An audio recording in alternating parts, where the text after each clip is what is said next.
نحن على ذلك من الشاهدين والشاكرين والحمد لله رب العالمين.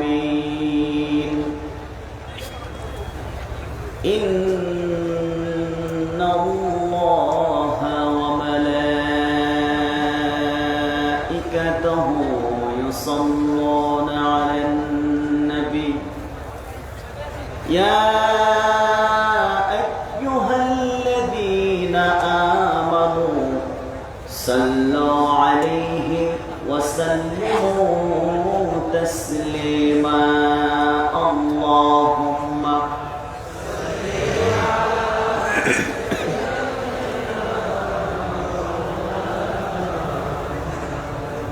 وعلى آل سيدنا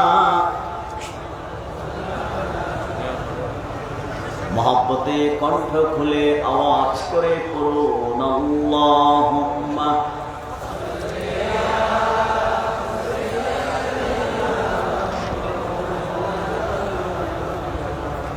वअला आलि सय्यिदिना।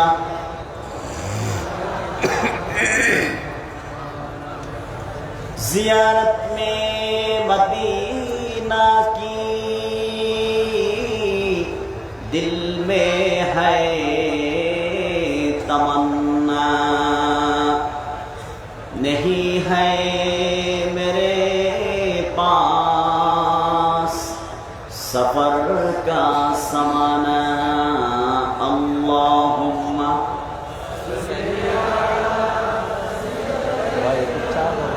चीनी छाड़ा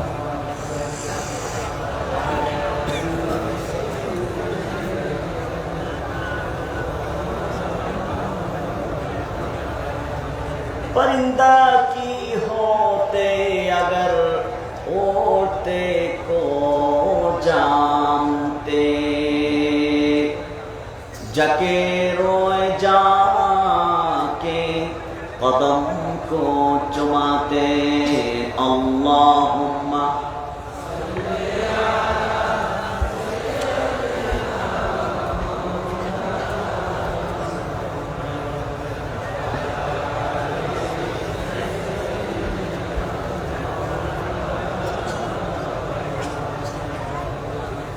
मदीना में जाना, मदीना में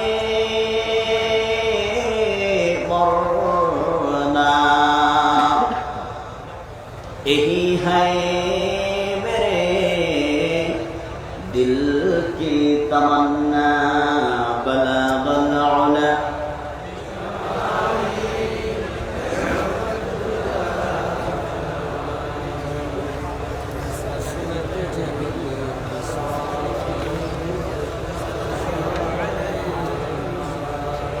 मोहब्बते बलगल उला बिकमालिही कशफत दुजा बिजमालिही।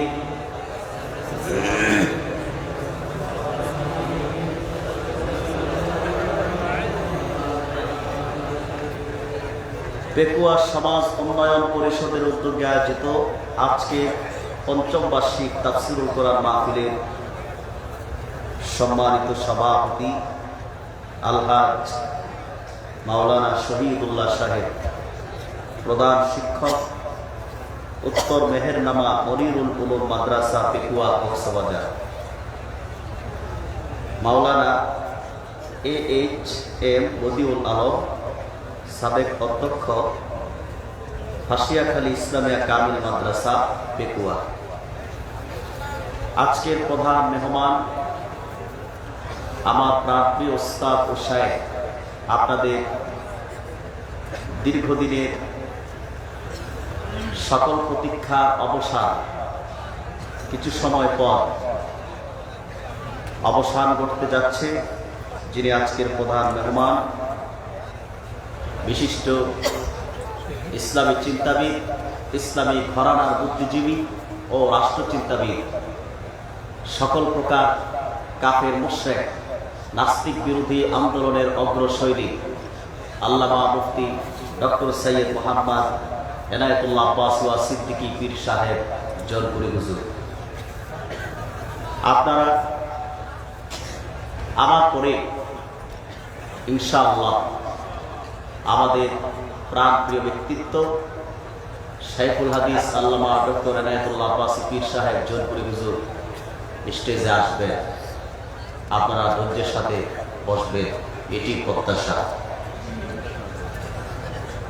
উপস্থিত ওলামায়ে কেরাম, আগত সম্ভ্রান্ত আমার দিনদার কোরআন প্রেমিক ভাই ও বন্ধুরা, সবটুকুন শুকরিয়া মহান আল্লাহ সুবহানাহু ওয়া তাআলার জন্য, যিনি আজকের এই বরকতপূর্ণ তাফসীরুল কোরআন মাহফিলে আমাদেরকে সমবেত হওয়ার তৌফিক দান করেছেন। সেজন্য আসুন হৃদয়ের সবটুকুন আবেগ অনুভূতি উজাড় করে মহান আল্লাহ তাআলার রাজি ও খুশির জন্য কণ্ঠের সবটুকুন আওয়াজকে সঞ্চার করে একবার বলি আলহামদুলিল্লাহ। এই হাজার হাজার মানুষ আল্লাহ তাআলার প্রশংসার আওয়াজ হাজার হাজার কণ্ঠ থেকে হয় না। যে রকম আল্লাহর প্রশংসার উচ্চ কণ্ঠে আওয়াজ হওয়ার কথা ছিল, সেই আওয়াজটুকু আপনাদের থেকে পাওয়া যায়নি। আমরা প্রত্যেকে আবারও মহান আল্লাহ পাকের রাজি ও খুশির জন্য একবার করি আলহামদুলিল্লাহ। অসংখ্য দুরূদ ও সালাম আল্লাহর সৃষ্টির প্রধান আকর্ষণ, সকল নবী ও রাসূলগণের মাথার মুকুট, শামসুল হিদায়াত, বদরুদ্দুজা, আখিরি নবী, সকল নবী ও রাসূলগণের ইমাম হযরত মুহাম্মদ সাল্লাল্লাহু আলাইহি ওয়াসাল্লামের উপর আল্লাহ পাক যাকে আজ থেকে ১৫০০ বছর আগে সর্বশ্রেষ্ঠ ও সর্বশেষ নবী ও রাসূল হিসেবে প্রেরণ করেছেন, যার পরে আজ পর্যন্ত পৃথিবীতে অবশ্যই কোনো প্রকার নবী কিংবা রাসূল আসে নাই, অবশ্যই এখনো নাই, অবশ্যই কিয়ামত পর্যন্ত আসবে। সম্মানিত সুধী, আজকে আমরা বৃহত্তর সাবেক গুনবী তাফসীর ময়দানে উপস্থিত হয়েছি আল্লাহর কোরআন শোনার জন্য, ঠিক কিনা বলেন? আজকে আমাদের নাম অটোমেটিক হয়ে গেছে কোরআনের শ্রোতা। আমরা কি হয়ে গেছি? কোরআন কারীমের শ্রোতা। আর এই কোরআন কারীমের শ্রোতা হলে লাভ কি? এই যে আপনারা কষ্ট করে বসে আছেন, ঘন্টার পর ঘন্টা বিসর্জন দিচ্ছেন, এতে কি লাভ? আল্লাহর পক্ষ থেকে আপনাদের জন্য আছে কি পুরস্কার? আমি হাদিসের কিতাব থেকে তা শোনাচ্ছি আপনাদেরকে। হাদিসের কিতাব এসেছে মদিনাতুল মুনাওয়ারা থেকে ৬০০ মাইল দূরে দামেস্কে রাসূল করিম সাল্লাল্লাহু আলাইহি ওয়াসাল্লামের বিশিষ্ট সাহাবী হযরত আবু দারদা রাদিয়াল্লাহু তাআলা আনহু বসবাস করতেন। একদিন মদিনা শরীফ থেকে একজন মানুষ ছুটে গেল হযরত আবু দারদা রাদিয়াল্লাহু তাআলা আনহুর কদমে, যে বলল, হুজুর, আমি ৬০০ মাইল দূর থেকে এসেছি আপনার কাছে শুধুমাত্র একটি উদ্দেশ্য নিয়ে। কয়টি? সাহাবী জিজ্ঞেস করলেন, কি উদ্দেশ্য তোমার? কেন এসেছো তুমি? লোকটি জবাব দিয়েছেন, ও আল্লাহর হাবিবের সাহাবী, আমি শুনেছি তুমি আল্লাহর আখিরি নবী, সকল নবী ও রাসূলগণের ইমাম মুহাম্মদ সাল্লাল্লাহু আলাইহি ওয়াসাল্লামের পবিত্র জবানের একটি হাদিস মানুষকে তেলাওয়াত করে শোনাও, মানুষকে বর্ণনা করে বুঝাও। রাসূল করিম সাল্লাল্লাহু আলাইহি ওয়াসাল্লামের পবিত্র জবানের একটি হাদিস তোমার জবান থেকে শোনার জন্য মদিনা মুনাওয়ারা থেকে ৬০০ মাইল দূর অতিক্রম করে আমি দামেস্কে এসেছি। সুবহানাল্লাহ বলবেন না? একটি মাত্র হাদিস শুনতে সাহাবীর কাছে গেলেন ৬০০ মাইল দূর।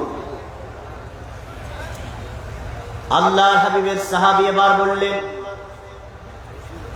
ও আল্লাহর বান্দা, আমি আল্লাহর আখিরি নবী, সকল নবী ও রাসূলগণের ইমাম মুহাম্মদ সাল্লাল্লাহু আলাইহি ওয়াসাল্লামের পবিত্র জবান থেকে শুনেছি তিনি ইরশাদ করেছেন, কোন ইমানদার মুত্তাকি যখন কোরআন ও সুন্নাহর ইলম অর্জন করার লক্ষ্য নিয়ে উদ্দেশ্য নিয়ে নিজের ঘর থেকে বের হয়ে কোন মাদ্রাসা অথবা উন্মুক্ত প্রতিষ্ঠান তাফসীরুল কোরআন ময়দানে চলে যায়, বান্দা যখন নিজের ঘর থেকে বের হয়ে মাদ্রাসা অথবা মাহফিলের দিকে পা বাড়ায়, সঙ্গে সঙ্গে আল্লাহ পাক তার জন্য বেহেশতের দরজাকে সহজ ও সুগম বানায় দেয়।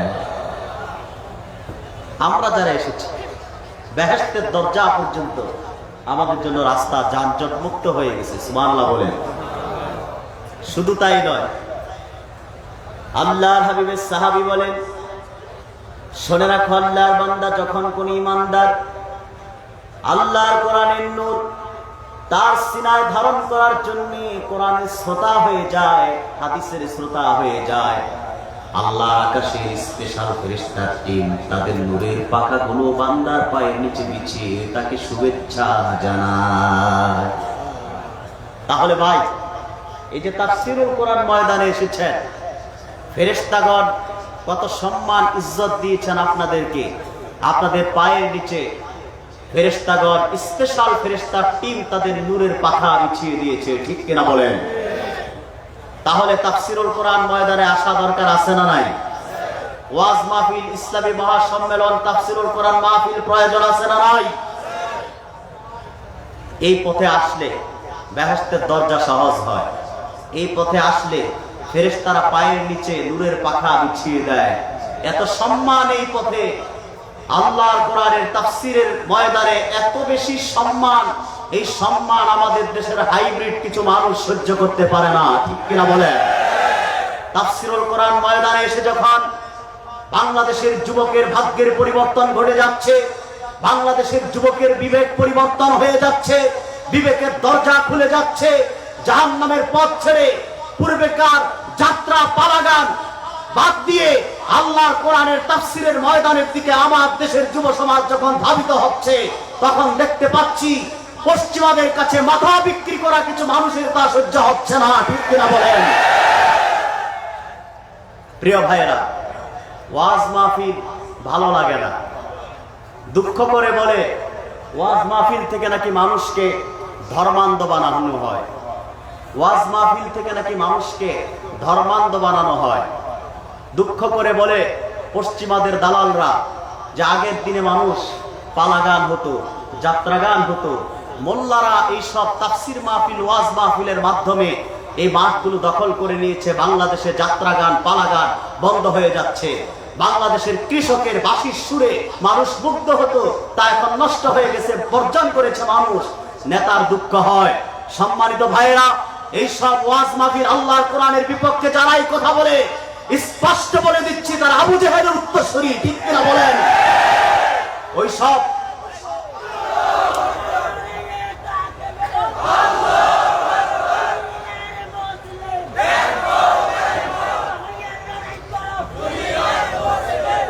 আমার প্রিয় ভাইয়েরা, আমার প্রিয় ভাইয়েরা, ওই সব পশ্চিমাদের দালালরা যতই দুঃখ করুক, তাদের দুঃখ করায় আমাদের কিছুই আসে যায় না। বাংলাদেশ ইসলাম প্রবেশ করেছে শাহজালাল, শাহপরান, শামাদ্দুম, শাহ কেরামত আলীর মাধ্যমে। অতএব বাংলাদেশের আবাদ, বাংলাদেশের জমিনকে আবাদ করেছেন লক্ষ লক্ষ পীর মাশায়েখ, ওলামায়ে কেরাম। সেই ওলামায়ে কেরাম যতদিন থাকবে ততদিন বাংলায় ওয়াজ মাহফিল চলবে, তাফসীর মাহফিল চলবে, ঠিক কিনা বলেন? ওয়াজ মাহফিলের বিপক্ষে কথা বলে লাভ নাই। এদেশের মানুষের এখন সংস্কৃতি হয়ে গেছে ওয়াজ মাহফিল, ঠিক কিনা? অপসংস্কৃতি বর্জন করেছে আমার দেশের যুব সমাজ, সুস্থ সংস্কৃতির দিকে ফিরে এসেছে আমার দেশের যুব সমাজ, জান্নাতের পথ খুঁজে পাচ্ছে আমার দেশের যুব সমাজ, জাহান্নামের পথ যাত্রাগান, পালাগান লাত্তি মেরে আমার দেশের যুব সমাজ আল্লাহর কোরআনের ওয়াজ শুনতে শুনতে তারা ঘুমায় যায়, ঠিক কিনা বলেন? এখন আর মমতাজের গান চলে না, এখন আর যাত্রা চলে না, থিয়েটার চলে না, পহেলা বৈশাখের নামে হিন্দুয়ানি সংস্কৃতি পালনের মাধ্যমে ভণ্ডামি বাংলাদেশে চলে না, 31st নাইটের নামে পশ্চিমাদের উপহার দেওয়া অপসংস্কৃতি বাংলাদেশে চলে না। বাংলাদেশে চলে ইসলামী সুস্থ সংস্কৃতি, তাফসীর মাহফিল, ওয়াজ মাহফিল, ঠিক কিনা বলেন মুসলমান? আমার সম্মানিত ভাইয়েরা, তাহলে আপনারা ওয়াজ মাহফিল এসেছেন, আপনাদের জন্য বেহেশতের দরজা সহজ হয়ে গেছে, সুবহানাল্লাহ বলেন। তারপর আপনারা এসেছেন, আপনাদের পায়ের নিচে ফেরেশতাগণ নূরের পাখা বিছিয়ে দিয়েছে, ঠিক কিনা বলেন? এই সম্মান আর কোন পথে আছে? এই সম্মান শুধু আল্লাহর কোরআনের পথে আছে, ঠিক কিনা? আজকে আপনাদের সামনে আমি আল্লাহর কোরআন থেকে এমন একটি আয়াত তেলাওয়াত করেছি। আমরা তো শুনলাম, আমরা মাহফিলে এসেছি, আমাদের জন্য বেহেশতের দরজা পর্যন্ত রাস্তা ক্লিয়ার হয়ে গেছে। এখন কি বেহেশতের দরজায় যে দাঁড়িয়ে থাকবেন, নাকি বেহেশতে প্রবেশ করতে হবে? জোরে বলেন, প্রবেশ করতে হবে কি না? প্রবেশ করা লাগবে। বেহেশতে প্রবেশ করতে হলে আমরা আজকে কোরআন কারীমের এমন একটি আয়াত তেলাওয়াত করেছি, যেই একটি আয়াতকে যদি কেউ তার সিনায় গেঁথে নেয়, ধারণ করে নেয়, একটি আয়াতের বিষয়বস্তুকে যদি সে তার ব্যক্তি জীবন থেকে মৃত্যু পর্যন্ত, রাষ্ট্রীয় জীবন পর্যন্ত বাস্তবায়ন করে নেয়, তাহলে সে তার মৃত্যুর আগ থেকে আল্লাহর জান্নাত দেখবে।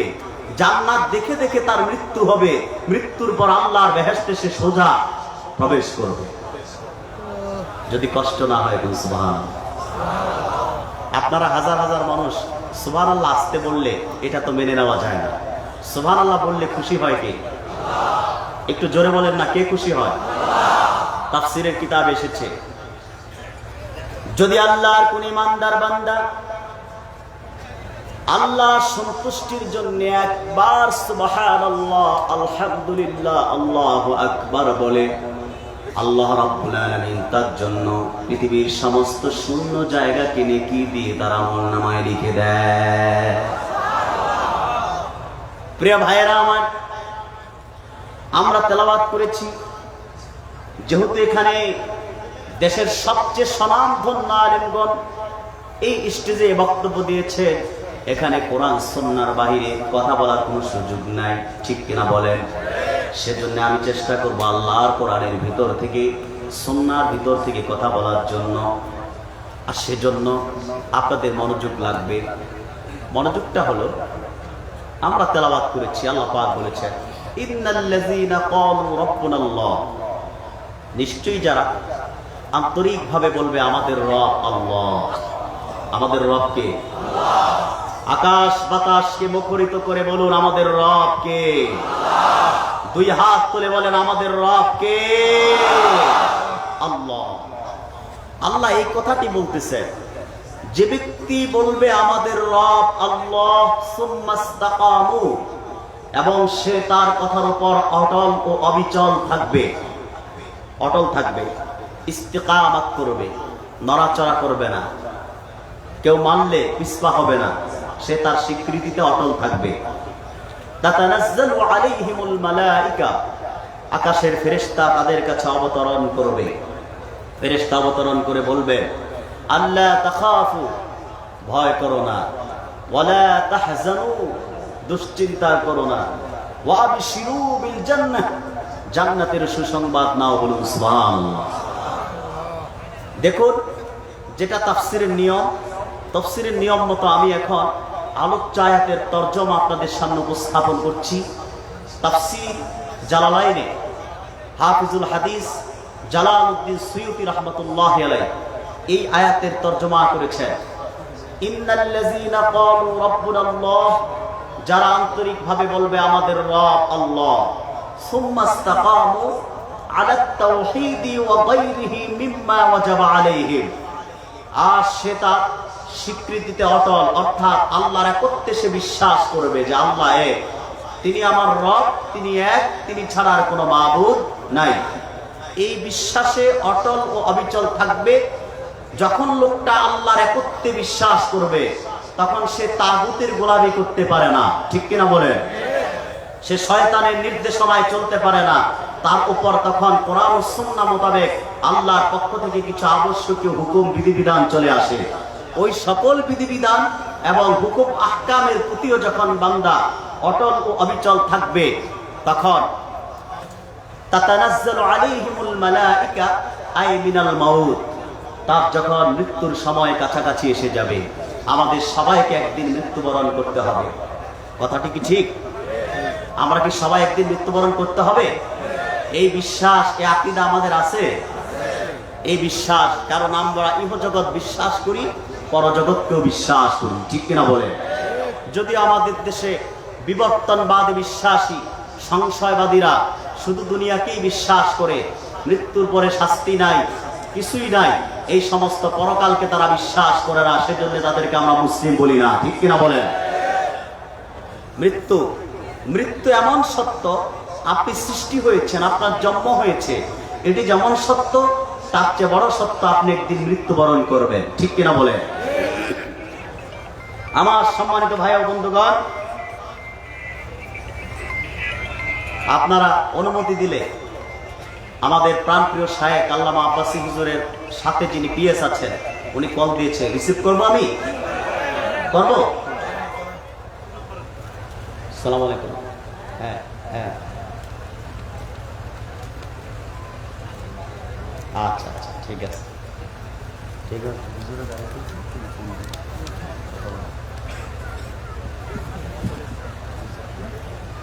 আপনারা ইনশাল্লাহ ধৈর্য ধরে বসবেন তো, ইনশাল্লাহ চলে আসতেছেন ইনশাল্লাহ, আলহামদুলিল্লাহ বলেন।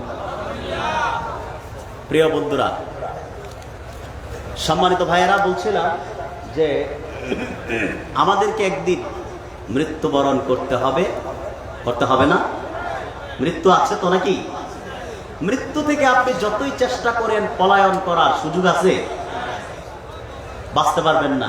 আল্লাহ কোরআনে বলছেন, ألم تر إلى الذين خرجوا من ديارهم وهم ألوف حذر الموت فقال لهم الله موتوا ثم أحياهم إن الله لذو فضل على الناس ولكن أكثر الناس لا يشكرون।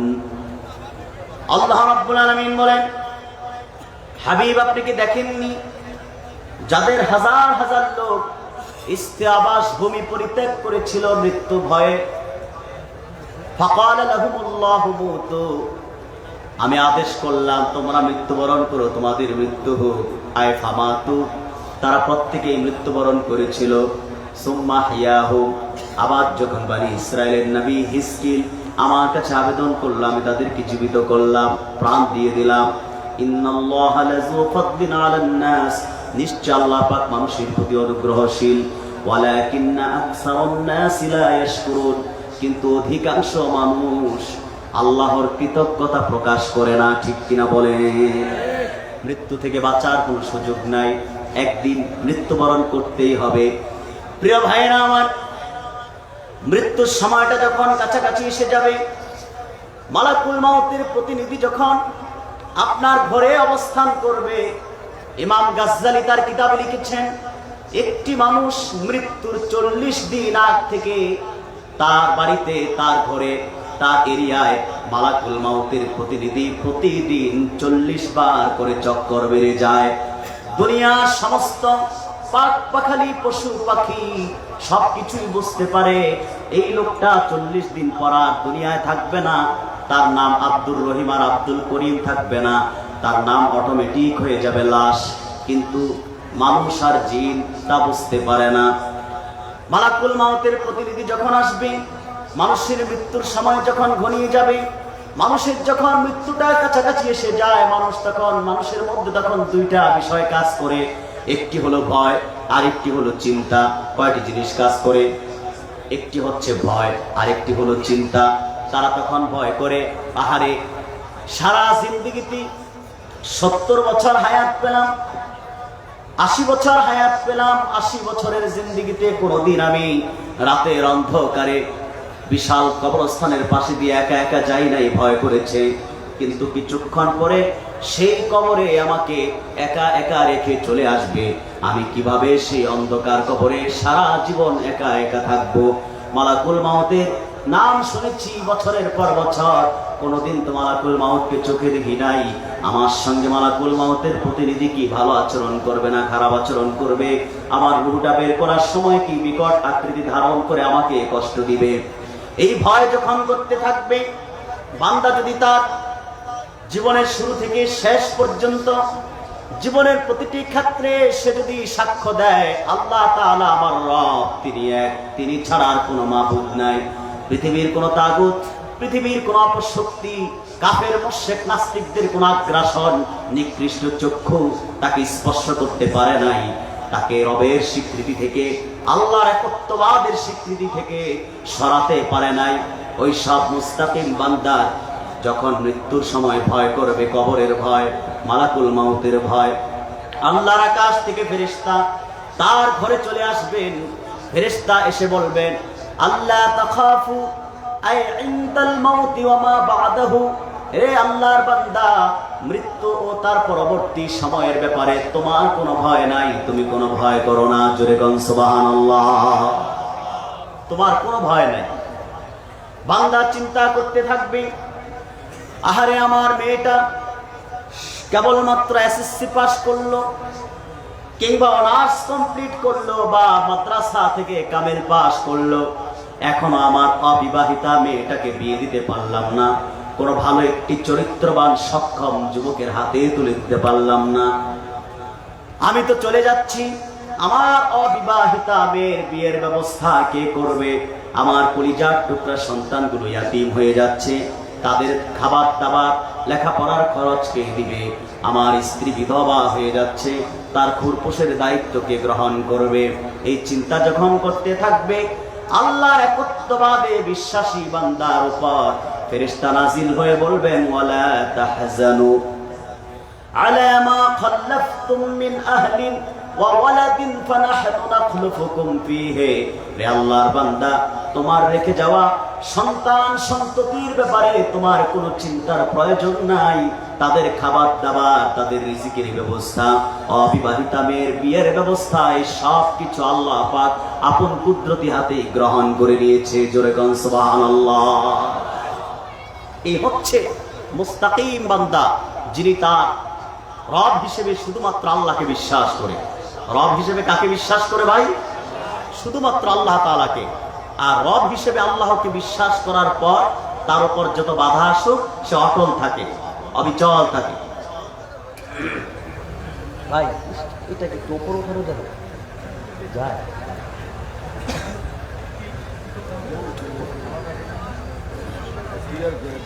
সম্মানিত ভাইয়েরা,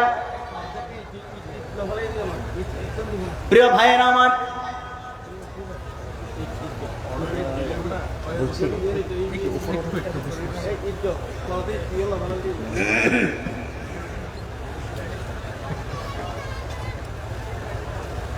হালকা করে উপরে তুলে দিলে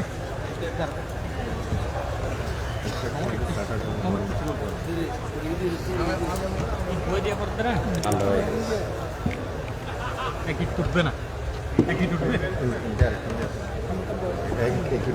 আর দুয়াম বয় দিয়ে দুয়াম বয়েন না হালকা দুনার তো হয়েছে। ঠিক আছে, বসছি না, ঠিক আছে, কথা বলা যাবে। প্রিয় ভাইয়েরা আমার, তাহলে ফেরেশতা মৃত্যুর আগে মুস্তাকিম বান্দা, আল্লাহর একত্ববাদে তাওহীদে বিশ্বাসী বান্দার কাছে ফেরেশতা আসবে। ফেরেশতা এসে তার ভয়টা দূর করে দিবেন, চিন্তাটা সরিয়ে দিবেন। কিন্তু বান্দার হৃদয়ে আরেকটি ভয় থাকবে, মায়া থাকবে। প্রতিদিন যাদের সঙ্গে চলাফেরা করছে, যাদের সঙ্গে ওঠা বসা করছে, যাদের সঙ্গে মাগরিবের নামাজের জামায়াতের পর প্রতিদিন চায়ের আড্ডা হতো, তাদেরকে ছেড়ে চলে যেতে হচ্ছে। আগামীকাল থেকে মসজিদে নামাজ পড়া যাবে না, সবাই নামাজ পড়বে, আমি থাকবো না। আহারে 20টি বছর যাবৎ প্রবাসী জীবন থেকে চাকরি বাকরির পর মাত্র আমার বাড়িটা, প্রাসাদটা নির্মাণ সমাপ্ত হলো, সৌন্দর্যমণ্ডিত হলো, কিন্তু আমি এখন চলে যাচ্ছি। ছেলে মেয়ের চেহারা, পিতামাতা, স্ত্রী, সন্তানের চেহারা দেখে কষ্টে তার কলিজা ছিদ্র হয়ে যাবে, তীরবিদ্ধ হয়ে যাবে। বান্দা যখন এই কষ্ট পাবে, তার চেহারাটা মলিন থাকবে। আকাশের ফেরেশতা এসে বলবেন, রে আল্লাহর বান্দা, ভয়টা আমরা দূর করে দিয়েছি, চিন্তাটাও সরাই দিয়েছি, চেহারার মলিনতা দেখতে চাই না। ওয়াবিশিরু বিল জান্নাহ, তুমি জান্নাতের সুসংবাদ গ্রহণ করো, বলুন সুবহানাল্লাহ। দুনিয়ার শ্রেষ্ঠ মুফাসসির ইমাম ইবনে কাসির রাহমাতুল্লাহ, তিনি তার তাফসীরের কিতাব ইবনে কাসিরে লিখেছেন, আল্লাহর আকাশের ফেরেশতা যখন বলবেন ওয়াবিশিরু বিল জান্নাহ, জান্নাতের সুসংবাদ গ্রহণ করো, বান্দা শুয়ে থাকবে পেকুয়ার মাটিতে, বান্দা শুয়ে থাকবে তার মাথার নিচে থাকবে মাটি, উপরে থাকবে টিনের চাল। আল্লাহ আকাশ থেকে অর্থাৎ বান্দার ঘর থেকে আল্লাহ জান্নাত পর্যন্ত সমস্ত পর্দাগুলো সরে যাবে। বান্দা মৃত্যুর আগে তার ঘর থেকে আল্লাহর জান্নাতে তার বাড়িটা দেখতে পাবে। জোরে বলুন সুবহানাল্লাহ। এই পুরস্কার শুধুমাত্র যে ব্যক্তি বিশ্বাস করে আমার রবকে, আমাদের রবকে, এই স্বীকৃতি যে দেয় আমাদের রব আল্লাহ, সুম্মাস্তাকামু, এই স্বীকৃতির পর তার উপর বাধা আসতে পারে, নিপীড়ন নির্যাতন আসতে পারে, সে তখন অটল থাকে। যে অটল থাকে তার মৃত্যুর আগে ফেরেশতা তার ঘরে নাজিল হয়ে যাবে, অবতরণ করবে, ফেরেশতা অবতরণ করে তার ভয় দূর করবে, চিন্তা সরাই দিবে। আমার সম্মানিত ভাইয়েরা,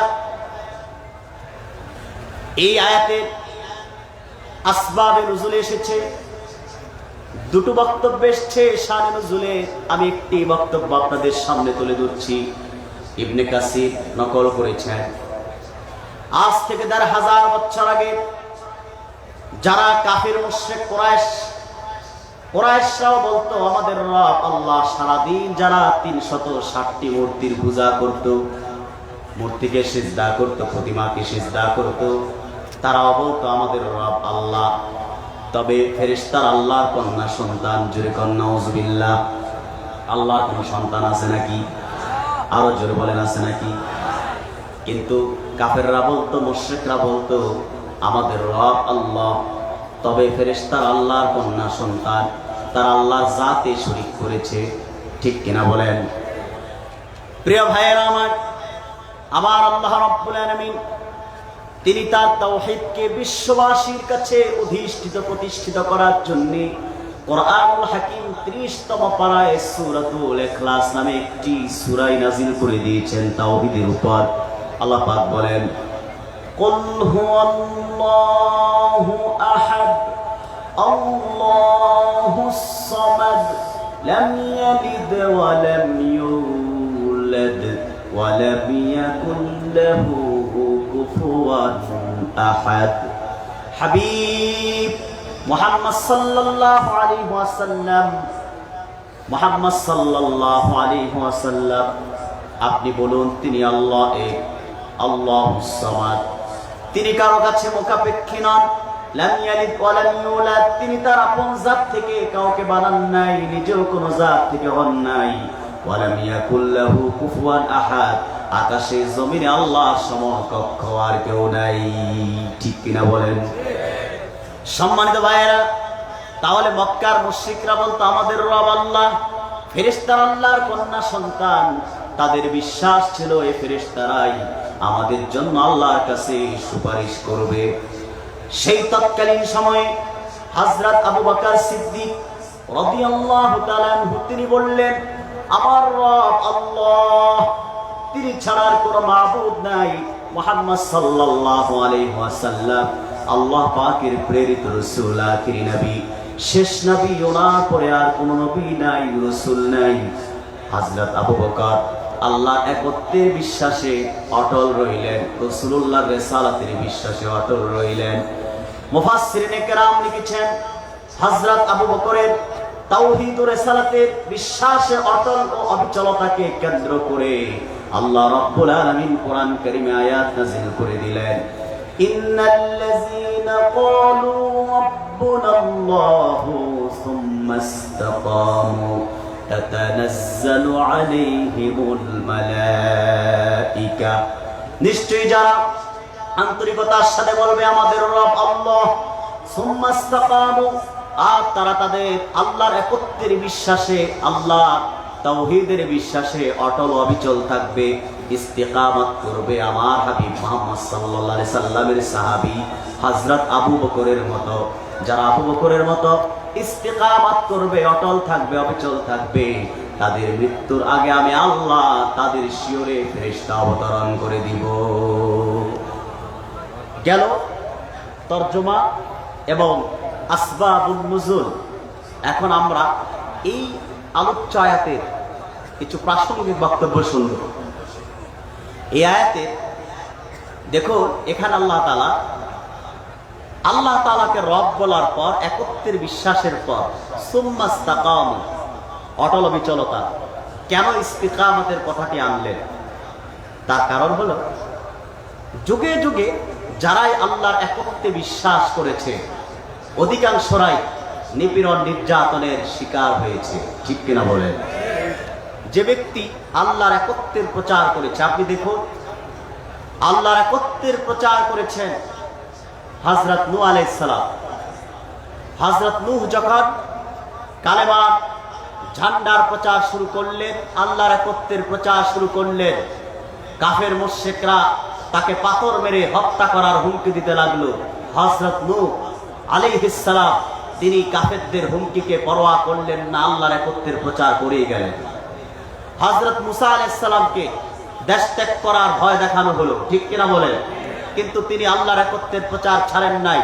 আল্লাহর একত্বের প্রচার, তাওহীদের প্রচার করতে যে হযরত আমাদের জাতির পিতা হযরত ইব্রাহিম আলাইহিস সালাম, ওনাকে পাপিষ্ঠ নমরুদ বাহিনী আগুনের কুণ্ডলিতে নিক্ষিপ্ত করেছিল। ঠিক কিনা বলেন? কিন্তু হযরত ইব্রাহিম আল্লাহর একত্বের প্রচার বন্ধ করে নাই। আল্লাহর একত্বের প্রচার করার কারণেই হযরত বেলাল হাবশিকে নিপীড়ন করা হয়েছে, খুবাইবকে নিপীড়ন করা হয়েছে।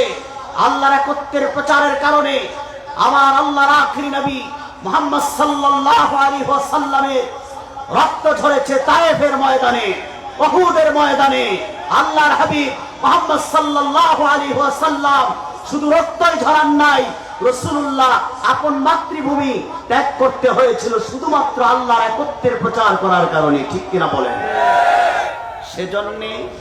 সেজন্যই আল্লাহ তাআলা রবের স্বীকৃতির পর ইস্তিকামাত এই বিষয়টিকে আনলেন।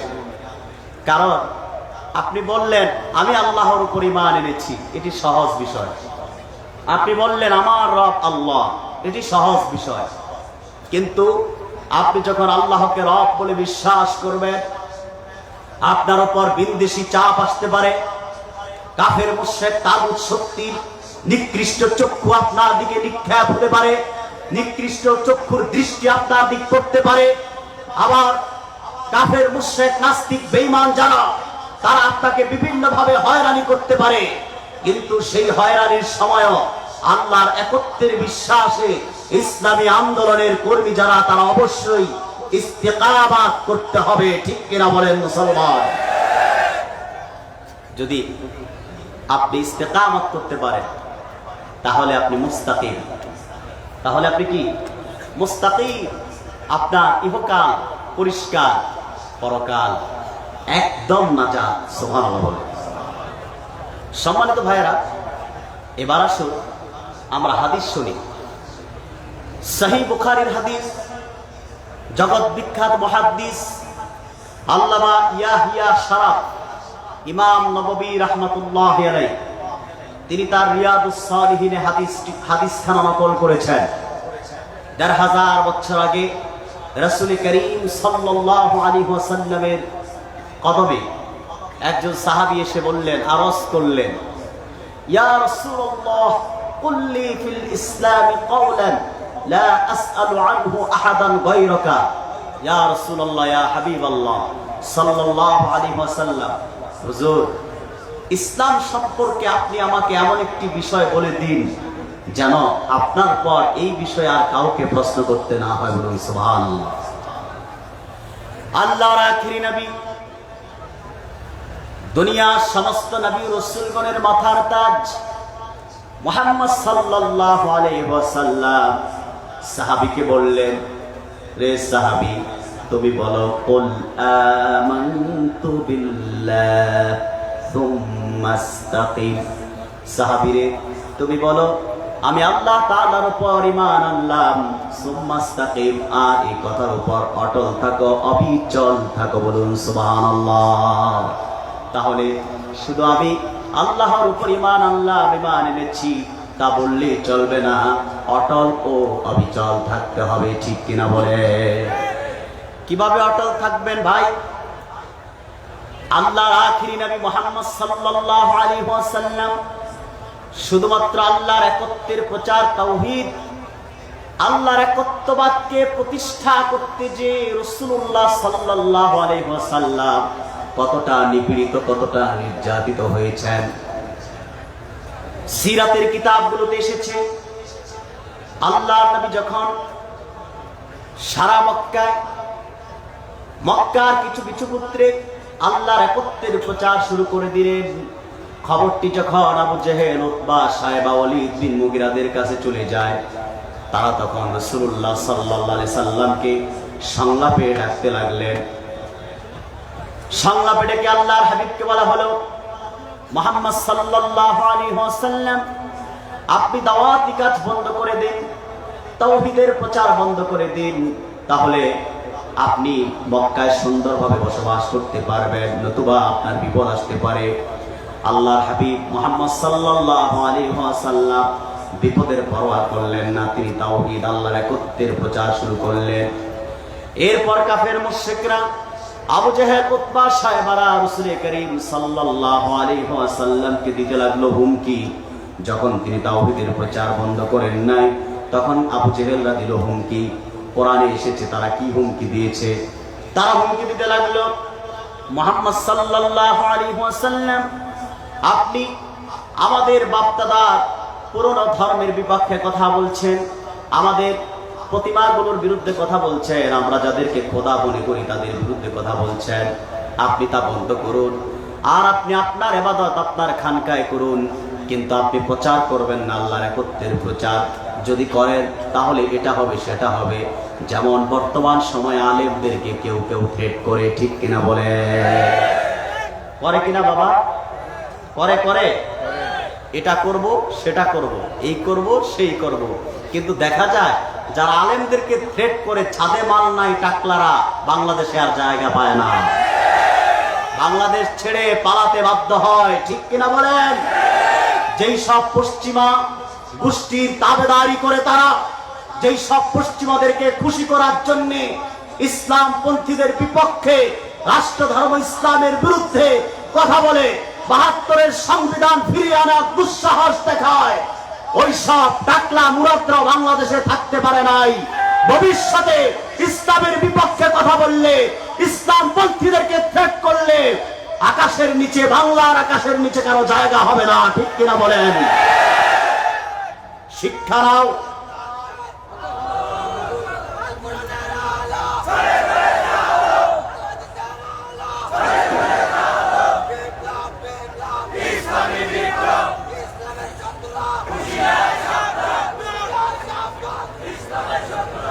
শিক্ষা নাও। যারা ইসলামের বিরুদ্ধে ষড়যন্ত্র করো, মুখ সামলে নাও, এখনো সময় আছে। যদি ছাদে মাল নাই মুরাদের অবস্থা না করতে চাও নিজেদের, এখনো সময় আছে। ইসলামের দিকে ফিরে আসো, ভণ্ডামি ছেড়ে দাও, ইসলামের বিরোধিতা ছেড়ে দাও, কোরআনের আন্দোলনের বিরোধিতা ছেড়ে দাও, কোরআনের কর্মীদেরকে হয়রানি বন্ধ করে দাও, নতুবা তোমাদেরও দশা একদিন টাকলা মুরাদের মতোই হবে, ঠিক কিনা বলেন?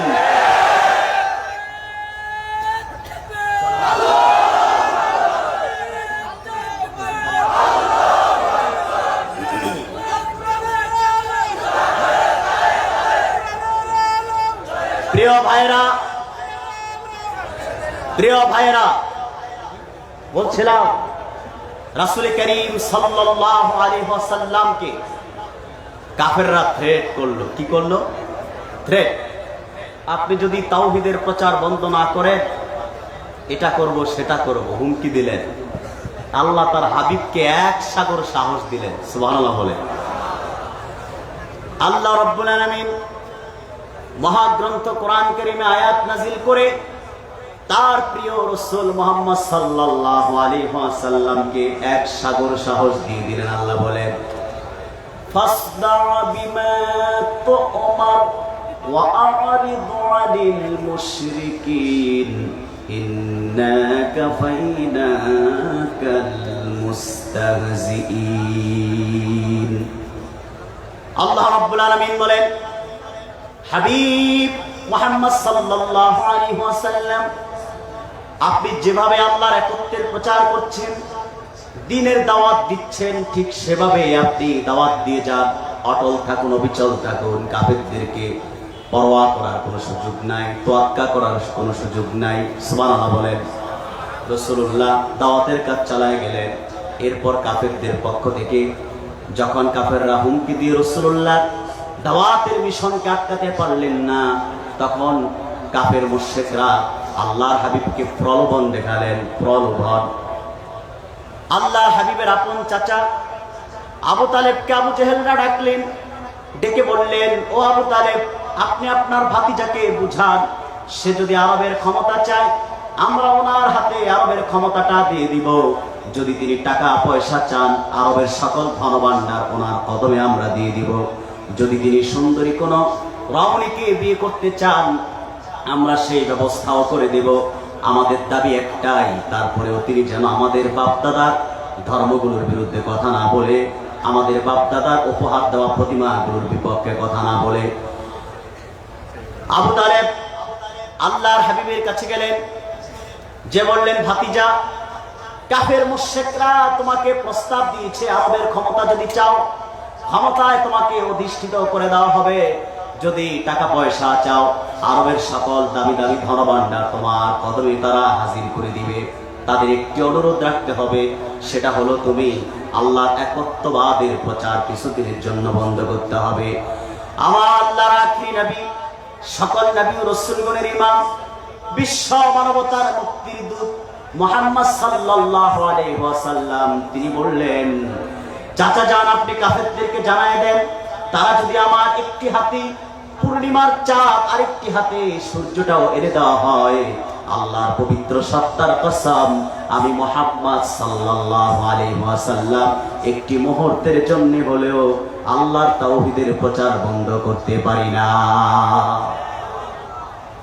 কোন লোক, কোন প্রলোভন, কোন হুমকি, কোন ধমকি রাসূলুল্লাহ দাওয়াতের মিশনকে বাধাগ্রস্ত করতে পারে নাই। ঠিক কিনা বলেন?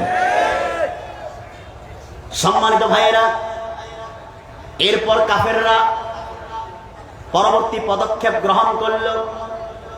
কাসাসুল আম্বিয়াতি হাফিজ ইবনু কাসির রাহমাতুল্লাহি আলাইহি নকল করেছেন, কাফেররা যখন সংলাপ দিয়ে, হুমকি দিয়ে, ধমকি দিয়ে, প্রলোভন দেখিয়ে আল্লাহর একত্বের প্রচার বন্ধ করতে পারলেন না, তখন তারা দারুন নাদওয়াতে চূড়ান্ত সিদ্ধান্ত নেওয়ার জন্য একটি মিটিং ডাকেন। দারুন নাদওয়ায় কাফেরদের বড় বড় লিডার যারা আবু জেহেল, উতবা, সাইবা, ওয়ালিদ বিন মুগিরা সহ সবাই উপস্থিত হলেন। সেখানে পরামর্শ সভা বসে গেল। মুহাম্মদ সাল্লাল্লাহু আলাইহি ওয়াসাল্লামকে প্রলোভন দেখিয়ে দাওয়াত বন্ধ করা যায় না, তাওহীদের প্রচার বন্ধ করা যায় না, হুমকি দিয়েও বন্ধ করা যায় না, থ্রেট করেও বন্ধ করা যায় না। কিভাবে করা যাবে এই বিষয়টিতে তারা উপনীত হওয়ার জন্য মিটিং করলেন। সে মিটিংয়ে কাফেরদের পক্ষ থেকে এক একজন এক একটি প্রস্তাব দিলেন। কারো প্রস্তাব গৃহীত হলো না। সবার প্রায় শেষ দিকে একজন বৃদ্ধ মানুষ সেখানে উপস্থিত হলো। উপস্থিত হয়ে বলল, আবু জেহেল, তোমাদের মধ্য থেকে যারাই বিভিন্ন প্রস্তাব উপস্থাপন করছো, কারোটি আমার মন মতো হয় না। আমি একটি প্রস্তাব দিচ্ছি, দেখো তো তোমাদের মন মতো হয় কিনা। আবু জেহেল বলল, যেহেতু আপনি বৃদ্ধ মানুষ, কি প্রস্তাব সেটা দেন। তখন আবু জেহেল শুনলেন বৃদ্ধ মানুষটি বললেন, তোমরা থ্রেট করে, হুমকি দিয়ে, ধমকি দিয়ে মুহাম্মদ সাল্লাল্লাহু আলাইহি ওয়াসাল্লামকে তাওহীদের প্রচার থেকে ফিরাতে পারবা না। যদি ফিরাতে চাও, একটি কাজ তোমাদেরকে করতে হবে, সেটা হলো রাসূলুল্লাহকে একেবারে শেষ করে দিতে হবে, শহীদ করে দিতে হবে। জোরে কর নাউযুবিল্লাহ। সেই বৃদ্ধ মানুষটি বৃদ্ধ মানুষটি ছিল ইবলিস। কে ছিল? ইবলিস। জোরে বলেন, কে ছিল? ইবলিস। ইবলিসের পরামর্শ অনুযায়ী প্রস্তাব গ্রহণ করলেন। আবু জেহেল ঘোষণা দিয়ে দিলেন, যাও যাও আরবের যুবকেরা, তরবারি নিয়ে এখনই মুহাম্মদ সাল্লাল্লাহু আলাইহি ওয়াসাল্লামের বাড়িতে চলে যাও, মুহাম্মদ সাল্লাল্লাহু আলাইহি ওয়াসাল্লামকে শহীদ করে ফেলো, রাতের মধ্যে শেষ করে ফেলো। আবু জেহেলের ঘোষণা পেয়ে একদল যুবক আল্লাহর হাবিব নবীজি মুহাম্মদ সাল্লাল্লাহু আলাইহি ওয়াসাল্লামের বাড়িতে চলে আসলেন। রাতের অন্ধকারে বাড়িটি ঘেরাও করে ফেললেন। আল্লাহ রাব্বুল আলামিন তার প্রিয় হাবিব মুহাম্মদ সাল্লাল্লাহু আলাইহি ওয়াসাল্লামকে হিজরত করার নির্দেশ দিয়ে দিলেন। আল্লাহর হাবিবকে জিবরিল আমিন আগমন করলেন। আগমন করে বললেন, ইয়া রাসূলুল্লাহ, ইয়া হাবিবাল্লাহ সাল্লাল্লাহু আলাইহি ওয়াসাল্লাম, আল্লাহ পাক আপনাকে নির্দেশ দিয়েছেন, যে মক্কার ভূখণ্ডের মানুষগুলো নিপীড়ন নির্যাতনের সীমা অতিক্রম করে ফেলেছে, আপনি এখানে আর থাকার দরকার নাই, আপনি হিজরত করেন, হিজরত করে চলে যান। রাসূলুল্লাহ হিজরত করবেন। হযরত আলীকে ডাক দিলেন, রে আলী, কাফের মুশরিকদের কিছু আমানত আমার কাছে আছে, এই নাও আমানতগুলো তুমি কাফেরদের কাছে ঠিক মতো পৌঁছে দিও। একটা বার চিন্তা করেন, যে কাফের মুশরিক বেঈমানদের নিপীড়নে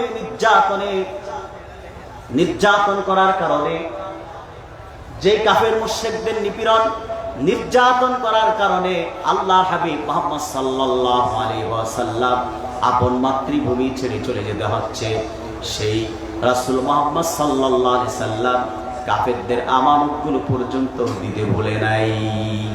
সেজন্য মানব অধিকারের প্রতিষ্ঠাতা একমাত্র মুহাম্মদ মুস্তাফা, ঠিক কিনা বলেন?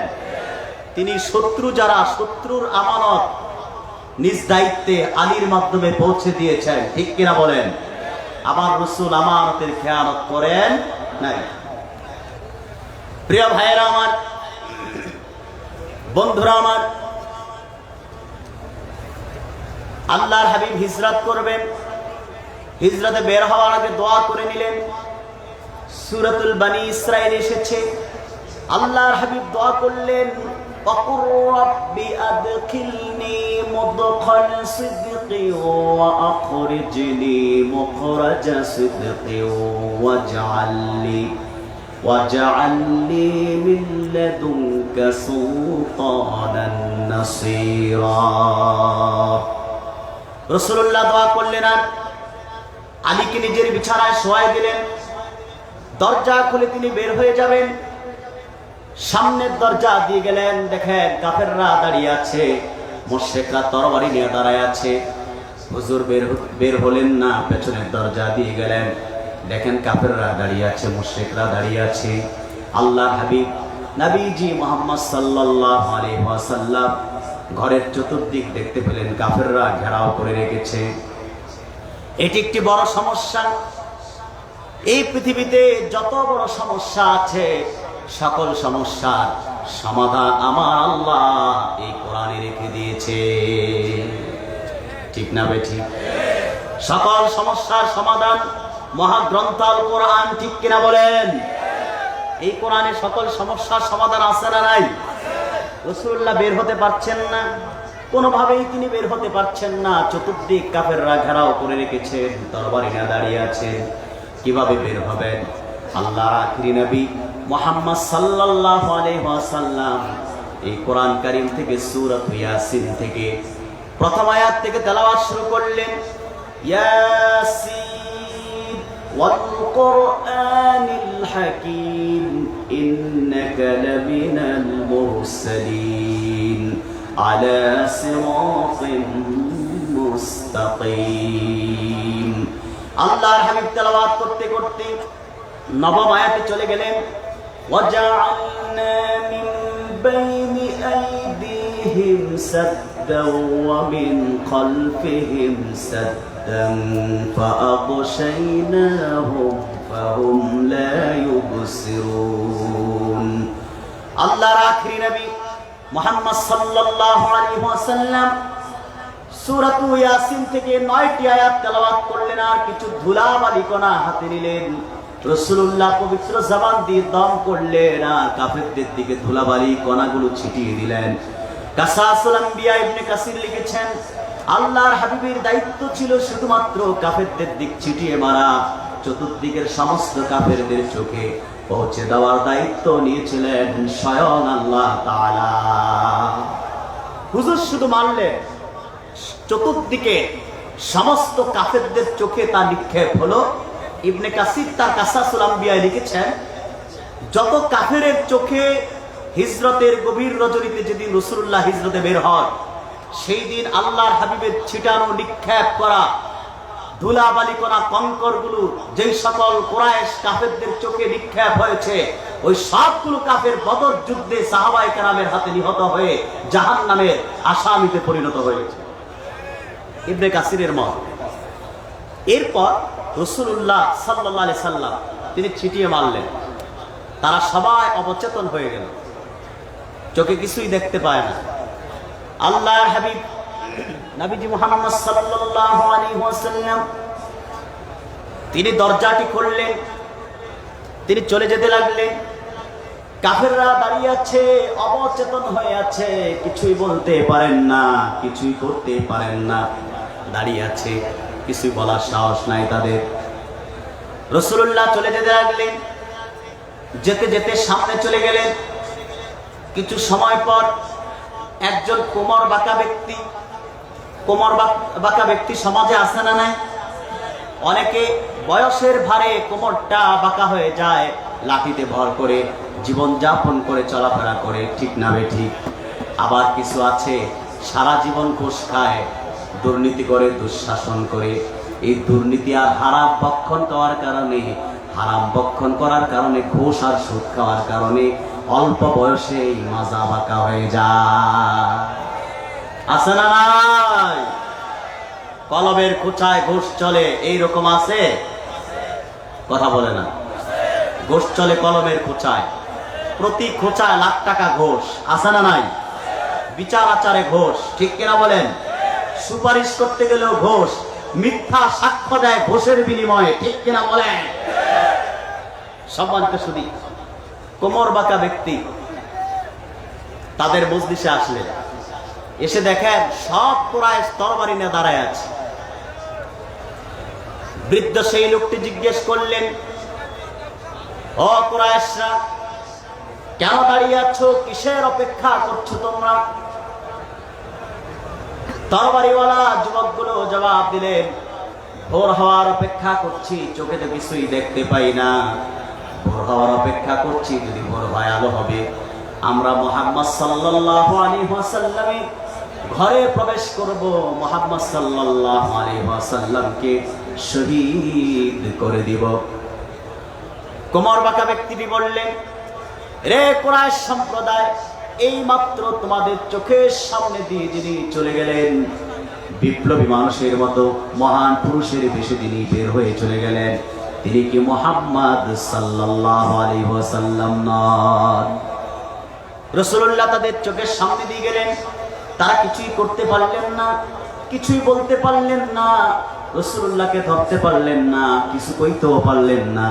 হুজুর কিছু পথ সামনে গেলেন, পেছনের দিকে ঘুরলেন, আর মক্কার দিকে ফিরলেন। পেছনের দিকে ফিরে মক্কারে ডাক দিয়ে বললেন, রে মক্কা, আজ তোমাকে এতটা অসহায় মনে হচ্ছে, এর আগে কোনোদিন তোমাকে এতটা অসহায় আমি দেখতে পাই নাই। মক্কারে, আল্লাহর পবিত্র সত্তার কসম, তোমার ভূখণ্ডের মানুষগুলো যদি আমাকে নিপীড়ন নির্যাতনের সীমা অতিক্রম না করতো, তাহলে আল্লাহ যদি আমাকে হিজরতের নির্দেশ না দিতেন, আমি রাসূল কোনোদিন এই আপন মাতৃভূমি ছেড়ে যেতাম না। গভীর সেই রজনীতে বিশ্ব মানবতার মুক্তির সনদ মুহাম্মদ সাল্লাল্লাহু আলাইহি ওয়াসাল্লাম চলে গেলেন হযরত আবু বকর সিদ্দিক রাদিয়াল্লাহু তাআলা আনহুর ঘরের দরজায়। হযরত আবু বকরের ঘরের দরজায় যে দরজার কড়াটিতে একটু আঘাত করলেন, সঙ্গে সঙ্গে দরজাটি খুলে যায়। হুজুর ডাক দিয়ে বলেন, রে আবু বকর, সারা আরবের সমস্ত মানুষগুলো নিঝুম ঘুমে বিভোর হয়ে আছে। আবু বকর রে, গভীর এই রজনীতে দরজার কড়া নাড়ার সঙ্গে সঙ্গে দরজাটি খুলে গেল। আবু বকর রে, তুমি কি রাতের বেলায় ঘুমাও নাই? সিদ্দিক আকবর চোখের পানি ছেড়ে দিয়ে বললেন, ইয়া রাসূলুল্লাহ, ইয়া হাবিবাল্লাহ সাল্লাল্লাহু আলাইহি ওয়াসাল্লাম, হুজুর গো, যেদিন থেকে আমি শুনেছি আপনার হিজরতের সঙ্গী হিসেবে আল্লাহ পাক আমাকে সৌভাগ্য দান করেছেন, কবুল করেছেন, সেদিন থেকেই তো আমি ঘুম আমার জন্য হারাম করে নিয়েছি, রাতের বিছানাকে হারাম করে নিয়েছি। যখনই প্রতিদিন রাত আসে আমি দরজায় কানটি লাগাইয়া দাঁড়ায়া থাকি, কখন আপনি রাসূল আসবেন, কখন আমাকে হিজরতের জন্য আবু বকর বলে ডাকবেন। জোরে বলুন সুবহানাল্লাহ। আল্লাহর হাবিব ভিতরে প্রবেশ করলেন আর আবু বকরকে বললেন, আবু বকর, দেরি করো না, দেরি করো না, জলদি করে বের হয়ে যাও, কাফেররা আমাদের পিছু নিবে। পেছনের দরজা দিয়ে আপন সঙ্গে আবু বকর নিয়ে আল্লাহর হাবিব বের হয়ে যায়। চলতে চলতে গভীর রজনীতে সওর পর্বতের কাছাকাছি চলে যায়। আরবের আকাশে সূর্যের লালিমার কারণে সারা আরব আলোকিত হয়ে যায়, দিন হয়ে যায়, সকাল হয়ে যায়। হুজুর বলেন, রে আবু বকর, এখন আর সামনে বাড়া যাবে না, সওর পর্বতের গুহাতে আমরা অবস্থান করতে হবে। আল্লাহর হাবিব মুহাম্মদ সাল্লাল্লাহু আলাইহি ওয়াসাল্লামকে হযরত আবু বকর বললেন, ইয়া রাসূলুল্লাহ, ইয়া হাবিবাল্লাহ সাল্লাল্লাহু আলাইহি ওয়াসাল্লাম, হুজুর গো, আপনি একটু অপেক্ষা করুন, দয়া করে আমি আগে ভিতরে প্রবেশ করি, গুহাটি পরিষ্কার পরিচ্ছন্ন করে আসি। হুজুর, আপনি একটু দয়া করে দাঁড়ান। হযরত আবু বকর ভিতরে প্রবেশ করলেন, গুহাটি পরিষ্কার পরিচ্ছন্ন করলেন। সেই গুহাতে বিষাক্ত সাপের কিছু গর্ত ছিল, গর্তের কিছু মুখ খোলা ছিল, সেই মুখগুলো আপন চাদর ছিঁড়ে ছিঁড়ে হযরত আবু বকর রাদিয়াল্লাহু তাআলা আনহু বন্ধ করে দিলেন, কিন্তু দুইটি, অন্য রিওয়ায়াতে একটি মুখ বন্ধ করতে পারেন নাই।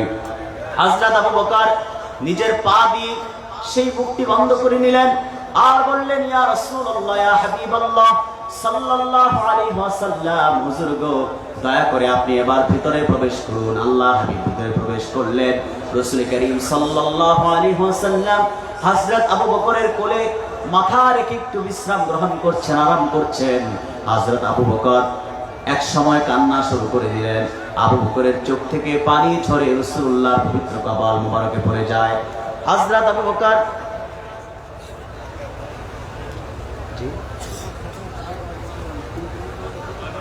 সম্মানিত সুধী, আমি দেখতে পাচ্ছি কিছু মানুষ উঠতে চাচ্ছেন, আপনারা উঠতেছেন।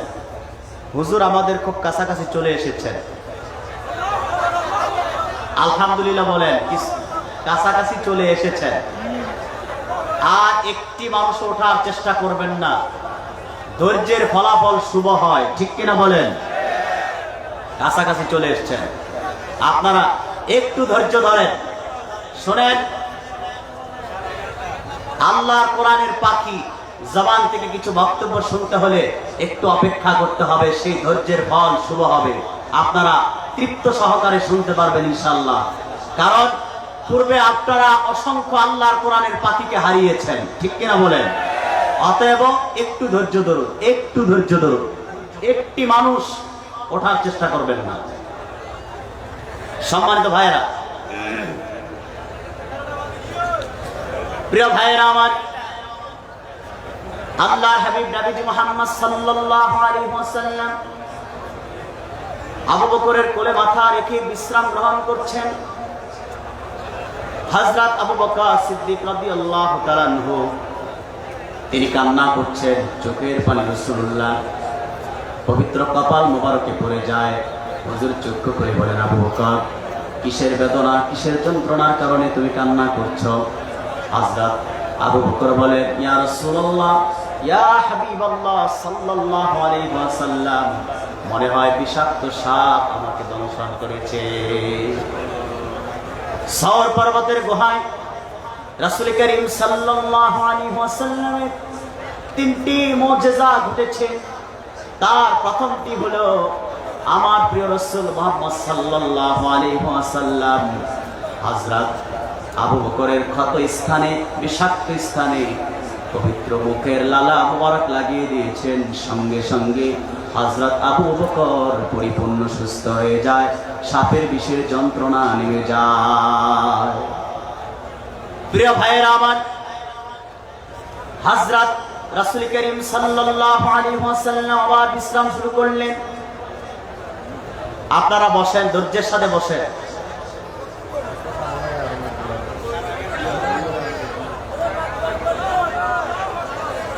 একটু বসেন, আর একটু বসেন।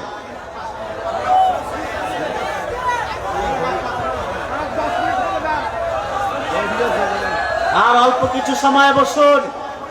হ্যালো, সম্মানিত উপস্থিতি, শুনেন, আমরা তো আপনারা জানেন আমরা 34 দিন ধরে মাহফিলে সারা রাত থাকি। ঘটনা হয়েছে, এই মাহফিলটা ছিল গত 10 ডিসেম্বর। আমাদের সকলের প্রিয় মুফাসসির মুহতারাম ডক্টর ইনায়েতুল্লাহ আব্বাসীদের একটা মাহফিল ছিল কুতুবদিয়াতে আজকে। তো যার ফলে হুজুরের এইটার সাথে আমরা কম্প্রোমাইজ করে এইটা আগে করবো, এটা পরে করবো, এভাবে একটা আমাদের কথা হয়েছিল। কিন্তু ওই কমিটি না মানার কারণে হুজুর আগে মাহফিলটা করে আসছে। এখন মগনালা ঘাটের কাছে চলে যাচ্ছে। ইনশাআল্লাহ হয়তো সর্বোচ্চ 20-25 মিনিট লাগবে। একটু কষ্ট করে প্লিজ, একদিনের জন্য একটু কষ্ট করে, একদিনের জন্য একটু কষ্ট না প্লিজ। সারাদিন মাহফিল চলতেছে না, সর্বোচ্চ 10-15 মিনিট একটু ওয়েট করেন। এত বিশাল আয়োজন, আপনারা যদি একটু কষ্ট করে ওয়েট করেন, ইনশাআল্লাহ হুজুর এখনই চলে আসতেছে। সর্বোচ্চ ইনশাআল্লাহ 20 মিনিটের মধ্যে হুজুর চলে আসতেছে। একটু বসেন সবাই, বেশিক্ষণ করবেন। হচ্ছে মূল কথাগুলো ইনশাআল্লাহ আধা ঘন্টা 40 মিনিট বলে আলোচনা শেষ করবেন ইনশাআল্লাহ।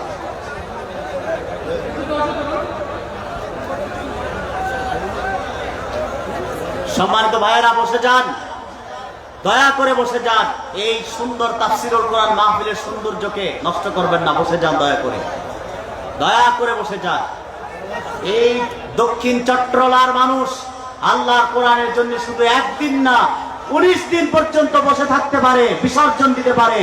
আজকের একটি রাতও কষ্ট করে আপনাদেরকে আল্লাহর কোরআনের জন্য বিসর্জন দিতে হবে, ঠিক কিনা বলেন?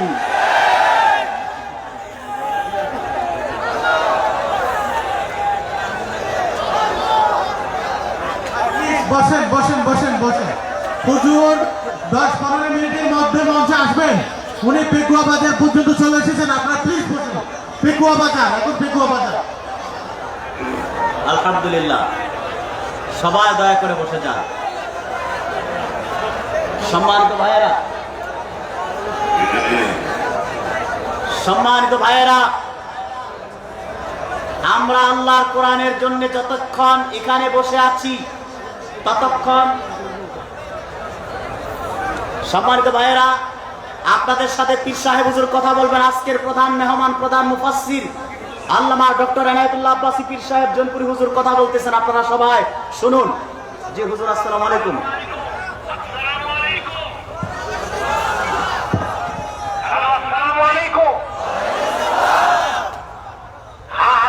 আমি মগনালা ঘাটের কাছে চলে আসতেছি। আমি তো অনেক কষ্ট করে আসতেছি। জনগণ যদি একটু কষ্ট করে না বসে, আমি তো ব্যথা পাবো মনে। আমি তো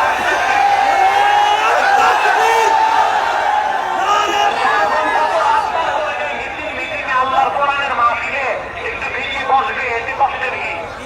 আসে আল্লাহ 10 নেকি দিবেন। আমি তো চলে আসতেছি। আলহামদুলিল্লাহ বলেন।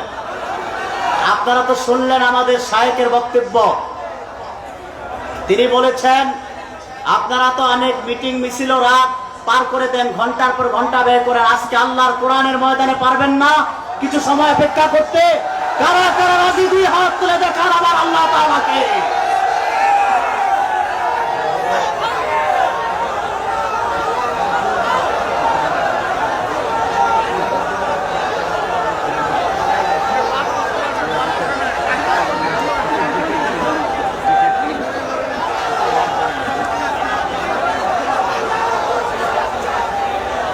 সম্মানিত ভাইয়েরা,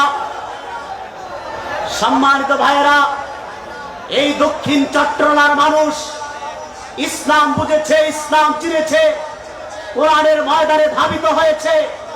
চুরতির মাধ্যমে, বাইতুস শরফের মাধ্যমে, গাঙ্গারিয়ার মাধ্যমে। অতএব কোরআনের কর্মীরা প্রয়োজনে রাত পার করে দিবে, কোরআনের ময়দান ছেড়ে যাবে না, ঠিক কিনা বলেন?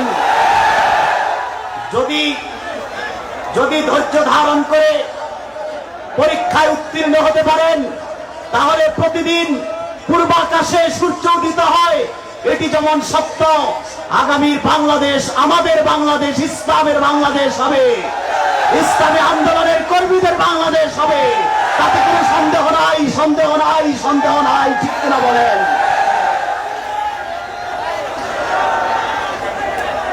সম্মানিত ভাইরা, আপনারা দয়া করে বসে যান। একটি মানুষও দাঁড়ায় থাকবেন না, একটি মানুষও দাঁড়িয়ে থাকবেন না। এটি চরম বেয়াদবি, আল্লাহর কোরআনের মাহফিলের সাথে বেয়াদবি হবে। বসে যান, বসে যান। 1 মিনিটের মধ্যে একটি মানুষ আর দাঁড়াবেন না, বসে যান। যে যেখানে আছেন সেখানে বসেন। আমরা আল্লাহর একত্ববাদের বক্তব্য শুনছি। আমাদেরকে এখন হুজুর আসার আগ পর্যন্ত আমাদেরকে আল্লাহর একত্ববাদে বিশ্বাসী হওয়ার কারণে, এই আল্লাহর একত্ববাদ তাওহীদে বিশ্বাস করার কারণে অটল অবিচল থাকতে যে যুগে যুগে যেই সকল ইসলামপন্থীরা, ইসলামিক স্কলাররা নিপীড়িত নির্যাতিত হয়েছে, তাদের নামগুলো আমি আপনাদের সামনে উপস্থাপন করবো। আপনারা বসে যান, ধৈর্যের সাথে বসে যান, একটি আওয়াজও করবেন না। সম্মানিত ভাইরা, রাসূল করিম সাল্লাল্লাহু আলাইহি ওয়াসাল্লামের 3টি মুজিজা ঘটেছে সওর পর্বতের গুহায়। তার মধ্যে প্রথমটি হলো আল্লাহর হাবিব নবী মুহাম্মদ সাল্লাল্লাহু আলাইহি ওয়াসাল্লাম পবিত্র মুখের লালা মোবারক হযরত আবু বকরের ক্ষত স্থানে লাগিয়ে দিয়েছেন। সঙ্গে সঙ্গে হযরত আবু বকর সিদ্দিক রাদিয়াল্লাহু তাআলা আনহু বিষ মুক্ত হয়ে যায়, সুস্থ হয়ে যায়। বলুন সুবহানাল্লাহ। এরপর কাফেররা তাদের বুদ্ধিজীবী নিয়ে, বুদ্ধিজীবী চিনেন তো আপনারা, যেগুলো সাদে বাংলায়, ওগুলো হলো বাংলাদেশের বুদ্ধিজীবী, ঠিক কিনা বলেন? যাদের কাজ একমাত্র ইসলামের বিরুদ্ধে পশ্চিমাদের খুশি করার জন্য বুদ্ধি বিক্রি করে খাওয়া, ঠিক কিনা বলেন? তবে ইসলামপন্থীদের সাথে বসলে বোঝা যায় সাদে যে আসলে কতটুকু মাল আছে, ঠিক কিনা বলেন? আপনারা ইতিপূর্বেই তার প্রমাণ বাংলাদেশে পেয়েছেন। আজকের যিনি, যার জন্য আপনারা অপেক্ষা করতেছেন, আজকের যিনি প্রধান মুফাসসির আল্লামা ডক্টর এনায়েতুল্লাহ আব্বাসী পীর সাহেব জৈনপুরি হুজুরের সাথে বাংলাদেশের 4 জন সংশয়বাদী নাস্তিক ডিবেটে বসেছে। 7 গ্লাস পানি পান করে সবাই পরাজিত হয়ে বিদায় নিয়েছে। যার কাছে আল্লাহর কোরআন আছে তার কাছে আর কিছু লাগে না, ঠিক কিনা বলেন? পরাস্ত হয়ে যায় বিজ্ঞান, দর্শন, যার কাছে আল্লাহর কোরআনের নূর আছে, ঠিক কিনা বলে? সম্মানিত ভাইরা, এবার আরবের বুদ্ধিজীবীরা পদচিহ্ন দেখে দেখে চলে আসতে লাগলেন। আস্তে আস্তে সওর পর্বতের গুহার কাছে হাজির। হযরত আবু বকর সিদ্দিক রাদিয়াল্লাহু তাআলা আনহু তিনি কান্নায় ভেঙে পড়লেন, চিন্তায় পড়ে গেলেন, চিৎকার শুরু করলেন। আল্লাহর আখিরি নবী, সকল নবী ও রাসূলগণের ইমাম মুহাম্মদ সাল্লাল্লাহু আলাইহি ওয়াসাল্লাম তিনি বললেন, রে আবু বকর, কিসের যন্ত্রণা, কিসের বেদনার কারণে তুমি কান্না করছো? কেন তুমি ভয় পাচ্ছ? হযরত আবু বকর বলেন, ইয়া রাসূলুল্লাহ, ইয়া হাবিবাল্লাহ সাল্লাল্লাহু আলাইহি ওয়াসাল্লাম, হুজুর গো, আমি তো নিজের জন্য কান্না করি না, নিজের জন্য ভয় পাই না। আমি তো দেখতে পাচ্ছি কাফের মুশরিকরা, আবু জেহেল গোষ্ঠী সওর পর্বতের গুহার কাছে চলে এসেছে। তারা যদি নিজের পায়ের দিকে দৃষ্টি দেয় আমাদেরকে দেখে ফেলবে। আমি নিজের জন্য কান্না করি না হুজুর গো, তারা তো আপনাকে দেখতে পেলে শহীদ করে দিবে। এই জাতি, এই উম্মত অভিভাবক শূন্য হয়ে যাবে, আল্লাহ তাওহীদের প্রচার বন্ধ হয়ে যাবে, কোরআনের প্রচার বন্ধ হয়ে যাবে। কে করবে আর কোরআনের প্রচার? এই ভয় যখন করতে লাগলেন, আল্লাহর আখিরি নবী, সকল নবী ও রাসূলগণের ইমাম মুহাম্মদ সাল্লাল্লাহু আলাইহি ওয়াসাল্লাম হযরত আবু বকরকে ডাক দিয়ে বললেন, রে আবু বকর, বিষণ্ণ হয় না, চিন্তিত হয় না। আবু বকর রে, লা তাহজান ইন্নাল্লাহা মা'ানা। আবু বকর, বিষণ্ণ হয় না, চিন্তিত হয় না, নিশ্চয়ই আল্লাহ আমাদের সাথে আছে। আল্লাহ রাব্বুল আলামিন আল্লাহর হাবিব নবী মুহাম্মদ সাল্লাল্লাহু আলাইহি ওয়াসাল্লাম ভরসা করলেন, তাওয়াক্কুল করলেন আল্লাহ তাআলার উপর চরম বিপদ মুহূর্তে। আল্লাহ রাব্বুল আলামিন কেমন সাহায্য করলেন, কেমন নিরাপত্তা দিলেন। যেখানে গোয়েন্দা নাই, রেব নাই, পুলিশ নাই, বিজিবি নাই, সেখানে আমার আল্লাহ তার হাবিবকে কাফেরদের হাত থেকে কিভাবে নিরাপত্তা দিয়েছে। মাত্র সার জাল এসে সঙ্গে সঙ্গে বাসা বেঁধে নিল। জঙ্গলি কবুতর এসে ডিম পাড়তে শুরু করলো, ডিম দিতে শুরু করলো। আরবের বুদ্ধিজীবীগণ চলে আসলো, এসে যখন মাকড়সার জাল দেখতে পেল, সাওর পর্বতের গুহায় জঙ্গলি কবুতরের বাসা দেখতে পেল, আবারও ডিম দেখতে পেল। আরবের বুদ্ধিজীবীরা সেদিন বলেছে, এই পুরাতন বাসা মাকড়সার জালগুলো এগুলো তো এখনের না, এগুলো মুহাম্মদ সাল্লাল্লাহু আলাইহি ওয়াসাল্লামের জন্মের আগের। কাসাসুল আম্বিয়াতে ইবনে কাসির লিখেছেন, তারা বলতে লাগলো আরবের বুদ্ধিজীবীরা, এগুলো শুধু মুহাম্মদ সাল্লাল্লাহু আলাইহি সাল্লাম নন, বরং মুহাম্মাদের সম্মানিত পিতা হযরত আব্দুল্লাহ জন্মের আগের এই বাসা। অতএব এই তো মাকড়সার জাল ভেঙ্গে চুরমার না করে কোনো মানুষ ভিতরে প্রবেশ করতে পারে না। অতএব মুহাম্মদ সাল্লাল্লাহু আলাইহি সাল্লাম এই গুহায় থাকতে পারে না। তারা ফিরে গেল সাওর পর্বতের গুহায়। আল্লাহ রাব্বুল আলামিন তার হাবিব মুহাম্মদ সাল্লাল্লাহু আলাইহি সাল্লাম ও আপন সঙ্গী আবু বকরকে নিরাপত্তা দিলেন। জঙ্গলি কবুতর কিছু সময়ের জন্য আল্লাহর হাবিবকে নিরাপত্তা দেওয়ার চেষ্টা করলো। শুধুমাত্র সাওর পর্বতের গুহাতে জঙ্গলি কবুতর আল্লাহর হাবিবকে নিরাপত্তা দেওয়ার কারণে আল্লাহ রাব্বুল আলামিন কিয়ামত পর্যন্ত সকল বিশ্বের সকল শিকারীর হাত থেকে জঙ্গলি কবুতরকে মুক্ত ঘোষণা করে দিয়েছে। জোরে বলুন সুবহানাল্লাহ। কেউ জঙ্গলি কবুতর শিকার করতে পারবে না, আল্লাহ মুক্ত করেছেন। জোরে বলুন সুবহানাল্লাহ। তাহলে রাসূল করিম সাল্লাল্লাহু আলাইহি ওয়াসাল্লাম নিজেও তাওহীদ, আল্লাহর একত্ববাদের উপর প্রতিষ্ঠিত এবং আল্লাহর একত্ববাদকে গোটা পৃথিবীতে প্রতিষ্ঠা করতে যে কাফের মুশরিকদের আগ্রাসন থেকে রক্ষা পায় নাই, ঠিক কিনা বলেন? আবু জেহেল, উতবা সাহেবারা আল্লাহর হাবিবকেও নিপীড়ন করেছে, নির্যাতন করেছে, দেশান্তর করেছে, তায়েফে রক্ত ঝরিয়েছে, উহুদে দাঁত মুবারককে শহীদ করেছে, ঠিক কিনা বলেন? এরপর আসুন সোনালী যুগের আমার আল্লাহর আখিরি নবী মুহাম্মদ সাল্লাল্লাহু আলাইহি সাল্লামের সাহাবায়ে কেরাম আল্লাহর একত্বের প্রচারে, আল্লাহর একত্বের বিশ্বাসে কি বিসর্জন দিয়েছেন, কি ইস্তিকামত বিশ্ববাসীকে উপহার দিয়েছেন, সিরাতের কিতাবগুলো সাক্ষী। হযরত বেলাল রাদিয়াল্লাহু তাআলা তিনি ছিলেন পাপিষ্ঠ উমাইয়ার গোলাম। উমাইয়া ছিল আরবের শ্রেষ্ঠ ধনীদের একজন। পাপিষ্ঠ উমাইয়া গোলাম বেলাল হাবশী রাদিয়াল্লাহু তাআলা আনহু তিনি আল্লাহর হাবিবের খোঁজ খবর পেয়ে ইসলাম কবুল করে ফেললেন।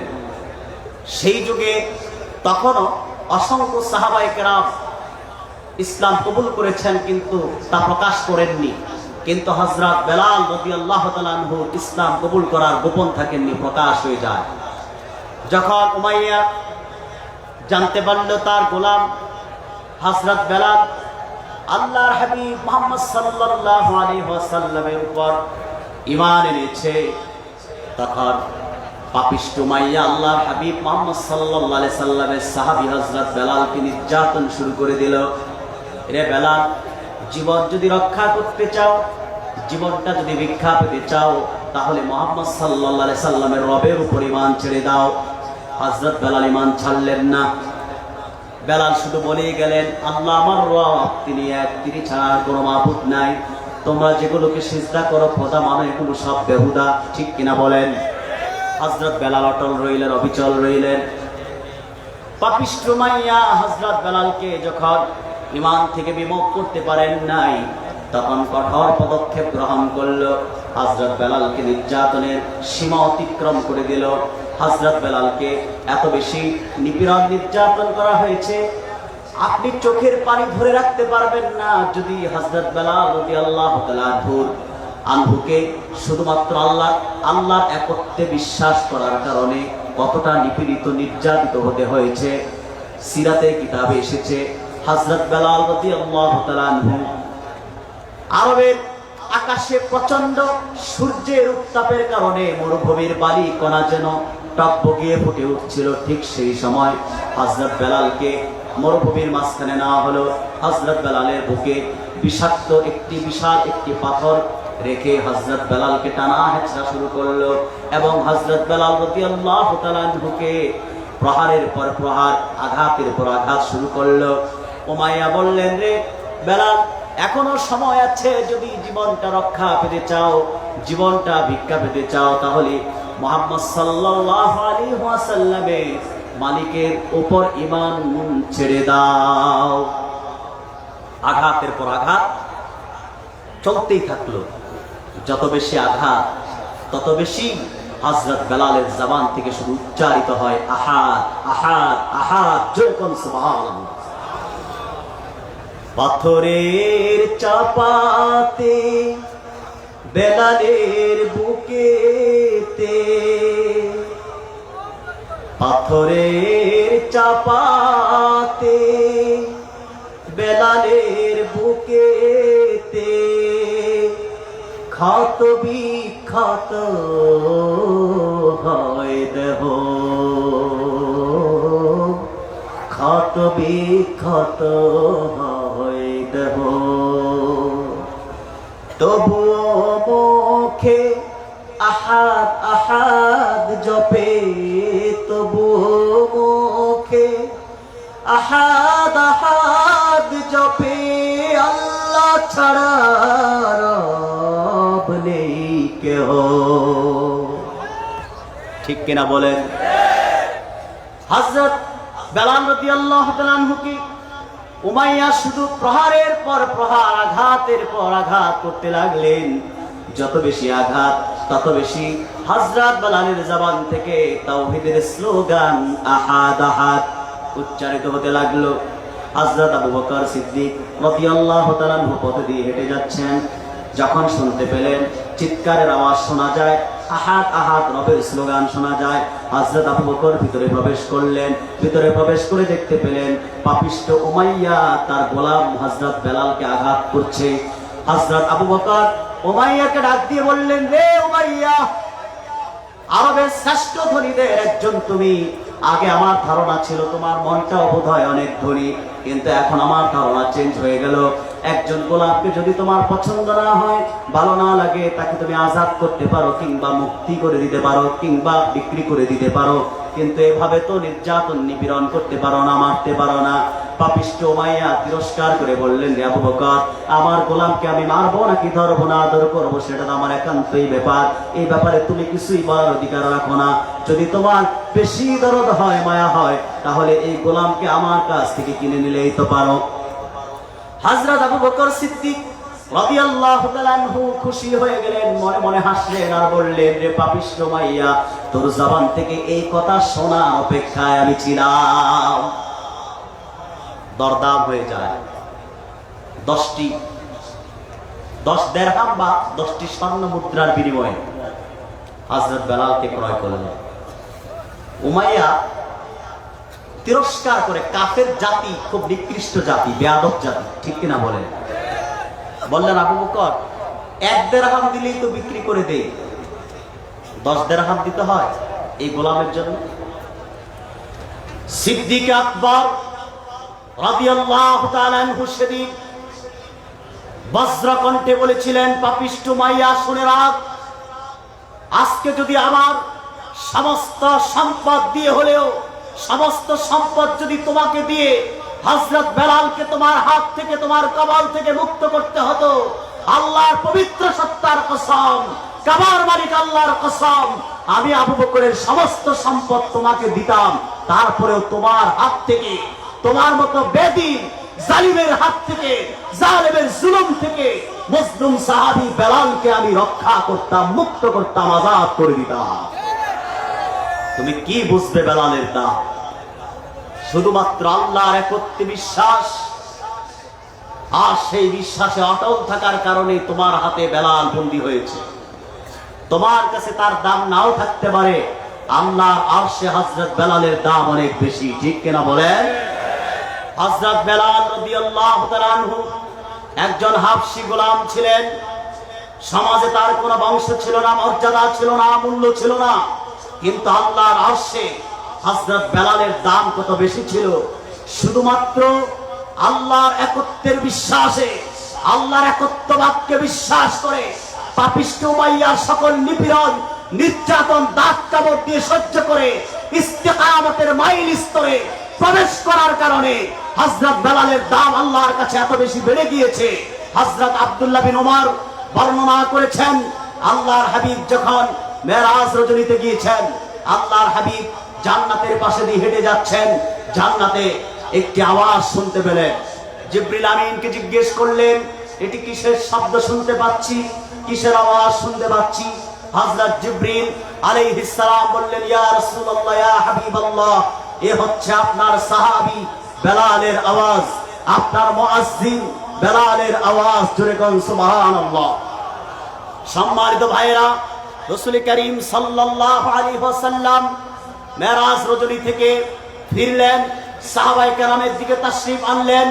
সাহাবায়ে কেরামের কাছে তাশরীফ এনে সাহাবায়ে কেরামকে লক্ষ্য করে বললেন, আব্দুল্লাহ বিন ওমর বর্ণনা করেন, রে সাহাবীরা, আফলাহা বিলালুন ওয়া আইতু লাহু কাযা ওয়া কাযা, আমার সাহাবী, আমার মুয়াজ্জিন হযরত বেলাল সফল কাম হয়ে গিয়েছে, আল্লাহর জান্নাতে আমি তার কদমের আওয়াজ শুনতে পেয়েছি। বলুন সুবহানাল্লাহ।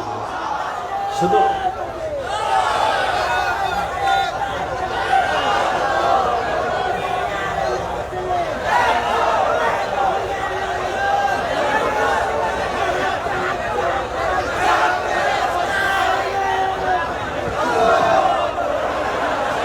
সম্মানিত ভাইরা, আমার প্রিয় বন্ধুরা, লোকটি তো খুব সুন্দর স্লোগান দিচ্ছে, কিন্তু আপনারা হেসে হেসে উড়িয়ে দিলেন।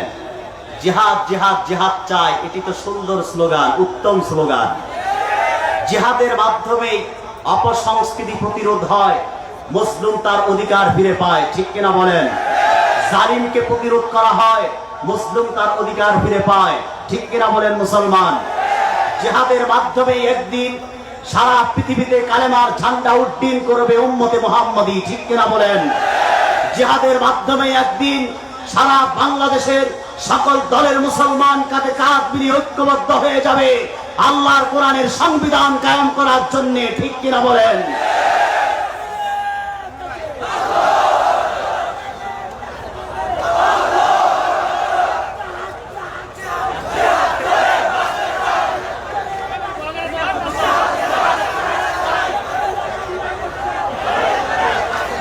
আমার সম্মানিত ভাইরা, সম্মানিত ভাইরা, আপনারা যারা সুস্থ যুবক আছেন তারা ঘুমিয়ে আছেন, আপনাদের জাগ্রত করার জন্য আমার সুস্থ ভাইটি দাঁড়িয়েছে, আপনাদের বিবেককে জাগ্রত করার জন্য দাঁড়িয়েছে। জাগ্রত হন, জাগ্রত ঘুমকে পরিহার করুন। জাগ্রত ঘুম যদি পরিহার না করতে পারেন, তাহলে বাংলাদেশের ভাগ্যাকাশে আমাবস্যার আচ্ছন্ন অপেক্ষা করছে। সেই আমাবস্যার আচ্ছন্ন থেকে মুক্ত হয়ে সূর্যের প্রদীপ যদি ফিরে পেতে চান, সকল দলের মুসলমানকে জাগ্রত ঘুম পরিহার করে শাহজালালের ভূমিকায় জাগ্রত হতে হবে, ঠিক কিনা বলেন? যেই শাহজালাল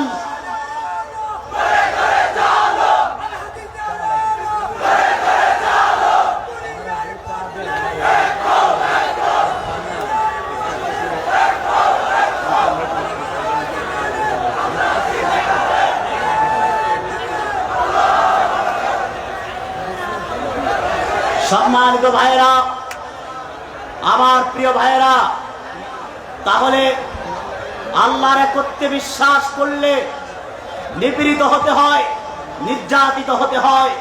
আল্লাহর কোরআনে সেজন্য আল্লাহ বলেছেন, ইন্নাল্লাযীনা ক্বালু রাব্বুনাল্লাহ, নিশ্চয়ই যারা বলবে আমাদের রব আল্লাহ, সুম্মা ইসতাকামু, এবং তারা তাদের কথার উপর অটল থাকবে, অবিচল থাকবে। যদি আপনি অটল থাকতে চান, অটল থাকতে যান, তখনই আপনার উপর হামলা আসবে, মামলা আসবে, জেল হবে, জুলুম হবে, নিপীড়ন আসবে, নির্যাতন আসবে, হয়রানি আসবে, বাড়িতে ঘুমাতে পারবেন না, তারপরে পিছপা হওয়া যাবে না, আশা ছেড়ে দেওয়া যাবে না, স্বপ্ন ছেড়ে দেওয়া যাবে না। মুসলমান রক্তের বন্যার মধ্য দিয়ে ইসলামকে বিজয়ী করেছেন। উহুদ, বদর, খন্দকে রক্তের মাধ্যমে আমরা বিজয় ছিনিয়ে এনেছি। সেই বিজয় যদি আবারও ফিরাতে হয়, রক্তের মধ্য দিয়েই মুসলমান তাদের বিজয়ের সূর্য উদিত করবে, ঠিক কিনা বলেন?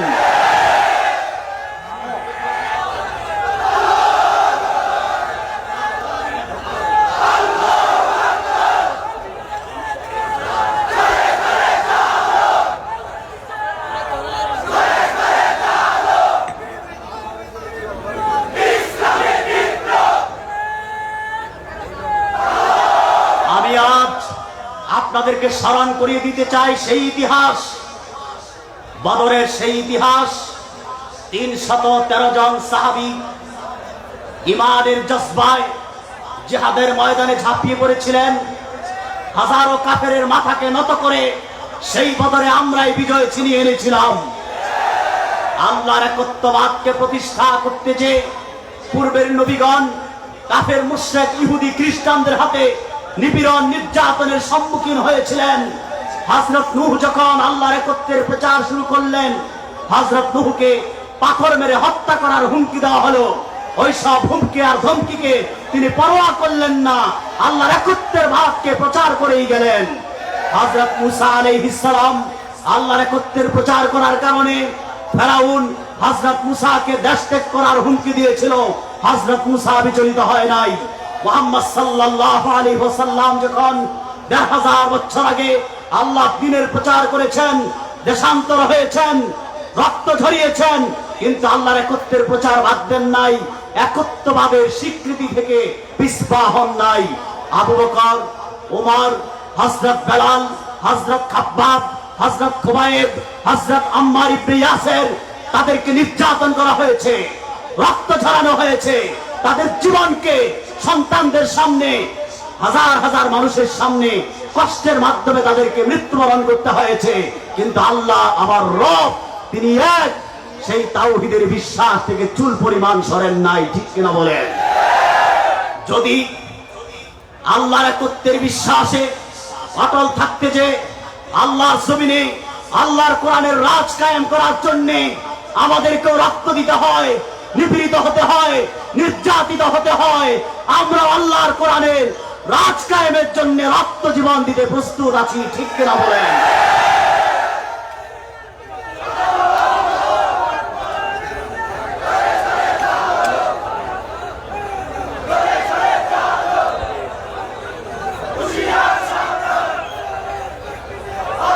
আমার প্রিয় ভাইয়েরা, আমার প্রিয় ভাইয়েরা, যারা আল্লাহর জন্য জীবন সঁপে দেয়, জীবনকে আল্লাহর জন্য নির্ধারিত করে, তারা কাফেরদের কাছে মাথা নত করে না। ইতিহাস স্মরণ করিয়ে দিচ্ছি, মিশরে সাইয়েদ কুতুব আল্লাহর একত্ববাদকে প্রচার করার কারণে, কালেমার সঠিক ব্যাখ্যা করার কারণে ফাঁসি কাস্টে ঝুলেছেন, কিন্তু সেই স্বৈরাচারী শাসকের কাছে মাথা নত করে নাই, জীবন ভিক্ষা চায় নাই। আলেম ওলামা, পীর মাশায়েখগণ ইসলামের পক্ষে, কোরআনের পক্ষে, আল্লাহর কোরআনের অমীয় সুধা মানুষের সামনে যখন তুলে ধরে ইসলামী আন্দোলনের পক্ষে কথা বলতে যে পূর্বে বাংলাদেশ অসংখ্য আলেম নিপীড়িত, নির্যাতিত হয়েছে। আপনারা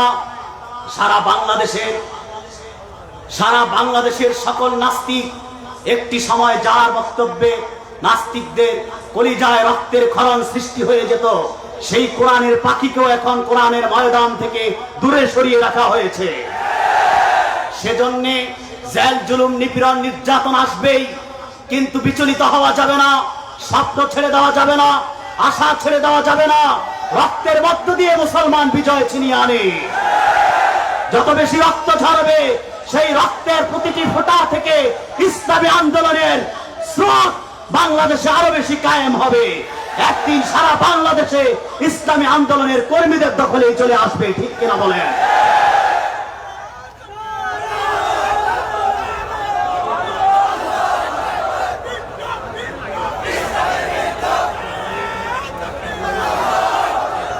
তবে দিন দিন হালুয়া রুটি আলেমদের দিন শেষ হয়ে যাচ্ছে।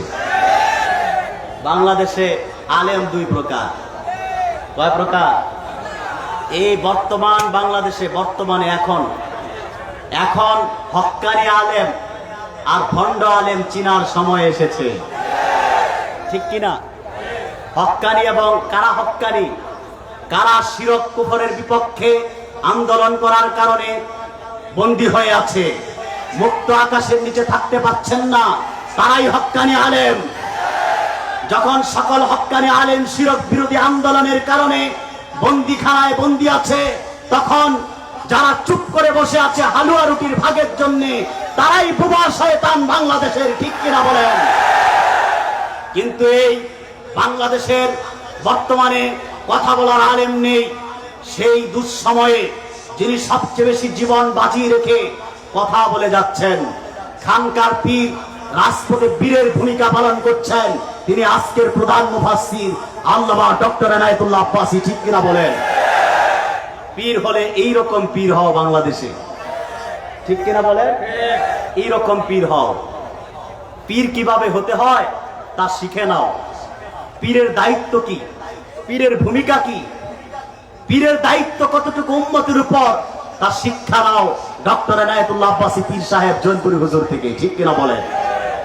সম্মানিত ভাইয়েরা, প্রিয় ভাইয়েরা, অনেকে কথা বলে না, কারণ হালুয়া রুটি, টাকা পয়সা একটু বেশি পায়। যদি কথা বলতে যায় তাহলে তার হালুয়া রুটি বন্ধ হয়ে যাবে, মসজিদের চাকরিটা খতিবিটা চলে যাবে, ঠিক কিনা? আপনাদের এই ভাই আমি এনামুল হক আজাদী কাফের মুশরিক, বিশেষ করে ভাস্কর্য এবং আমাদের পার্শ্ববর্তী শত্রু নরেন্দ্র মোদীর বিপক্ষে কথা বলতে যে মসজিদের খতিবের চাকরি ছেড়ে দিয়েছি। আমি বলেছি স্পষ্ট, যে মিম্বর থেকে কাফের মুশরিক যার রন্ধ্রে রন্ধ্রে মূর্তি পূজার দুর্গন্ধ আর মুসলমানদের রক্তের ঘ্রাণ আসে, সেই নরেন্দ্র মোদীর বিপক্ষে যদি কথা বলে আমার খতিবি চাকরি যায়, তাতে আমার কোনো আফসোস নাই, আল্লাহর কাছে আমার জন্য পুরস্কার আছে, ঠিক কিনা বলে? অতএব বাংলাদেশের এখনই সময় এসেছে সবাইকে ঐক্যবদ্ধ প্ল্যাটফর্মে আসার, এক প্ল্যাটফর্মে আসার সময় এসেছে। যেই স্লোগানটি আমাদের প্রাণপ্রিয় উস্তাদ দিয়ে যাচ্ছেন আল্লামা আব্বাসী হুজুর, মাসলাক যার যার ইসলাম সবার, ইসলামী হুকুমত কায়েমে সবাই এক হও, ঠিক কিনা বলেন? আল্লাহ তাআলা এই জমিনে, আল্লাহর জমিনে আল্লাহর দ্বীনকে প্রতিষ্ঠা করার তৌফিক আমাদের দান করুন, আল্লাহর কোরআনের রাজ কায়েম করার তৌফিক আমাদের দান করুন। সম্মানিত ভাইরা, বলছিলাম ইন্নাল্লাযীনা ক্বালু রাব্বুনাল্লাহ সুম্মা ইসতাকামু, নিশ্চয়ই যারা বলবে আমাদের রব আল্লাহ এবং সুম্মা ইসতাকামু, তারা তাদের কথার উপর অটল ও অবিচল থাকবে। তাতানাজ্জালু আলাইহিমুল মালায়েকা, আকাশের ফেরেশতা তাদের কাছে অবতরণ করবে। ফেরেশতা অবতরণ করে বলবেন, আল্লাহ তাখাফু, ভয় করো না, ওয়ালা তাহজানু, চিন্তা করো না, ওয়াবশিরু বিল জান্নাহ, জান্নাতের সুসংবাদ গ্রহণ করো, যে জান্নাতের প্রতিশ্রুতি আল্লাহ তোমাদের প্রদান করেছেন, বলুন সুবহানাল্লাহ। ফেরেশতা আপনাকে জান্নাতের সুসংবাদ দিবেন, জান্নাতের প্রতিশ্রুতি দিবেন। প্রতিশ্রুতি দিয়েই ফেরেশতা সরে যাবেন না, কারণ আমাদের দেশে আমাদেরকে অনেকে প্রতিশ্রুতি দেয়, পরে আর ওনাদেরকে আমরা খুঁজে পাই না, ঠিক কিনা বলেন? ফেরেশতা প্রতিশ্রুতি দিবেন, জান্নাত দেখাবেন। জান্নাত দেখিয়ে যদি, যুবক ভাইয়েরা আমার দিক তাকাও, যদি জান্নাত দেখিয়ে ফেরেশতা আপনাকে জান্নাত না দেয়, কষ্ট হবে কিনা? কথা বলে। জান্নাত যে কি সুন্দর জানেন? আদম নামক জান্নাতের বর্ণনা এসেছে ইমাম হাফেজ আবুল কাসেম তাবারি রাহমাতুল্লাহি আলাইহি, তিনি তার তাফসীরে লিখেছেন, আল্লাহ যখন জান্নাতুল আদম সৃষ্টি করেছেন, তখন জান্নাতে এমন সৌন্দর্য দান করেছেন জান্নাতকে, এবং সেই জান্নাতে আল্লাহ পাক আপন কুদরতি হাতে বৃক্ষরোপণ করেছেন। সেই জান্নাতে এমন কিছু বস্তু রেখে দিয়েছেন যা পৃথিবীর কোনো চক্ষু কোনোদিন দর্শন করে নাই, পৃথিবীর কোনো কর্ণ কোনোদিন শ্রবণ করে নাই, পৃথিবীর কোনো অন্তর কোনোদিন অনুভব করেন নাই। এরকম সৌন্দর্যে মণ্ডিত করে জান্নাতকে আল্লাহ ডাক দিলেন, জান্নাত কথা বলো। জান্নাত সেদিন কথা বলতে যে বলেছিলেন, ক্বাদ আফলাহাল মুমিনুন, অবশ্যই সফলকাম মুমিনগণ। জান্নাতের এই বক্তব্য শুনে ফেরেশতাগণ বলেছিলেন, তুবা লাকা মানজিলুল মুলুক, ধন্য তুমি, ধন্য আদম নামক জান্নাত, তুমি মুহাম্মদ সাল্লাল্লাহু আলাইহি ওয়াসাল্লামের উম্মতের মধ্যে বাদশাহগণের বাসস্থান, বলুন সুবহানাল্লাহ। সম্মানিত ভাইয়েরা, প্রিয় ভাইয়েরা আমার, তাহলে জান্নাত ফেরেশতা যখন আপনাকে দেখাবেন তখন আপনি আর দুনিয়ায় থাকতে চাইবেন না, রবের সাক্ষাতে যাওয়ার জন্য অস্থির হয়ে পড়বেন। সুবহানাল্লাহ বলবেন না? এত সুন্দর। যেমন জান্নাত দেখিয়ে যদি আপনাকে জান্নাত না দেয় আপনি কতটা কষ্ট পাবেন। একজন যুবক সে বিয়ে করতে গেল, একটি সুন্দরী রমণীর সঙ্গে তার বিয়ে ঠিকঠাক হয়ে যায়, কিন্তু দুলা সেজে যেদিন বিয়ের তারিখ নির্ধারণ হলো, দুলা সেজে শ্বশুর বাড়িতে গেল বউ তুলে আনার জন্য, বিয়ে করার জন্য। দেখা গেল সেদিন আর ওই মেয়েকে দেয় না, রমণীকে দেয় না। ওই যুবক কষ্ট পাবে কিনা বলে? এতটাই কষ্ট পায় যুবকরা, কষ্ট পেয়ে বিয়ে না করতে পেরে রাত 12টার পর রাস্তায় ঘুরে ঘুরে আপনার বিরহের গান গায়, ঠিক কিনা বলেন? সম্মানিত যুবক ভাইরা, তাহলে জান্নাত এমন একটি জায়গা যেটি আপনাকে প্রতিশ্রুতি দিবে, ফেরেশতা প্রতিশ্রুতি দিয়ে আবার আপনাকে সেই জান্নাতে প্রবেশ করাবেন। আল্লাহ কোরআনে বলেছেন, আল্লাহ রাব্বুল আলামিন বলেন, নাহনু আউলিয়াউকুম ফিল হায়াতিদ দুনিয়া ওয়া ফিল আখিরাতি ওয়া লাকুম ফিহা মা তাশতাহি আনফুসুকুম ওয়া লাকুম ফিহা মা তাদউন। আল্লাহ রাব্বুল আলামিন বলেন, ফেরেশতাগণ বলবেন, হে আল্লাহর বান্দা, এই দুনিয়ার জীবনে আমরা তোমার বন্ধু। নাহনু আউলিয়াউকুম ফিল হায়াতিদ দুনিয়া আয় হাফিজনাকুম ফিহা।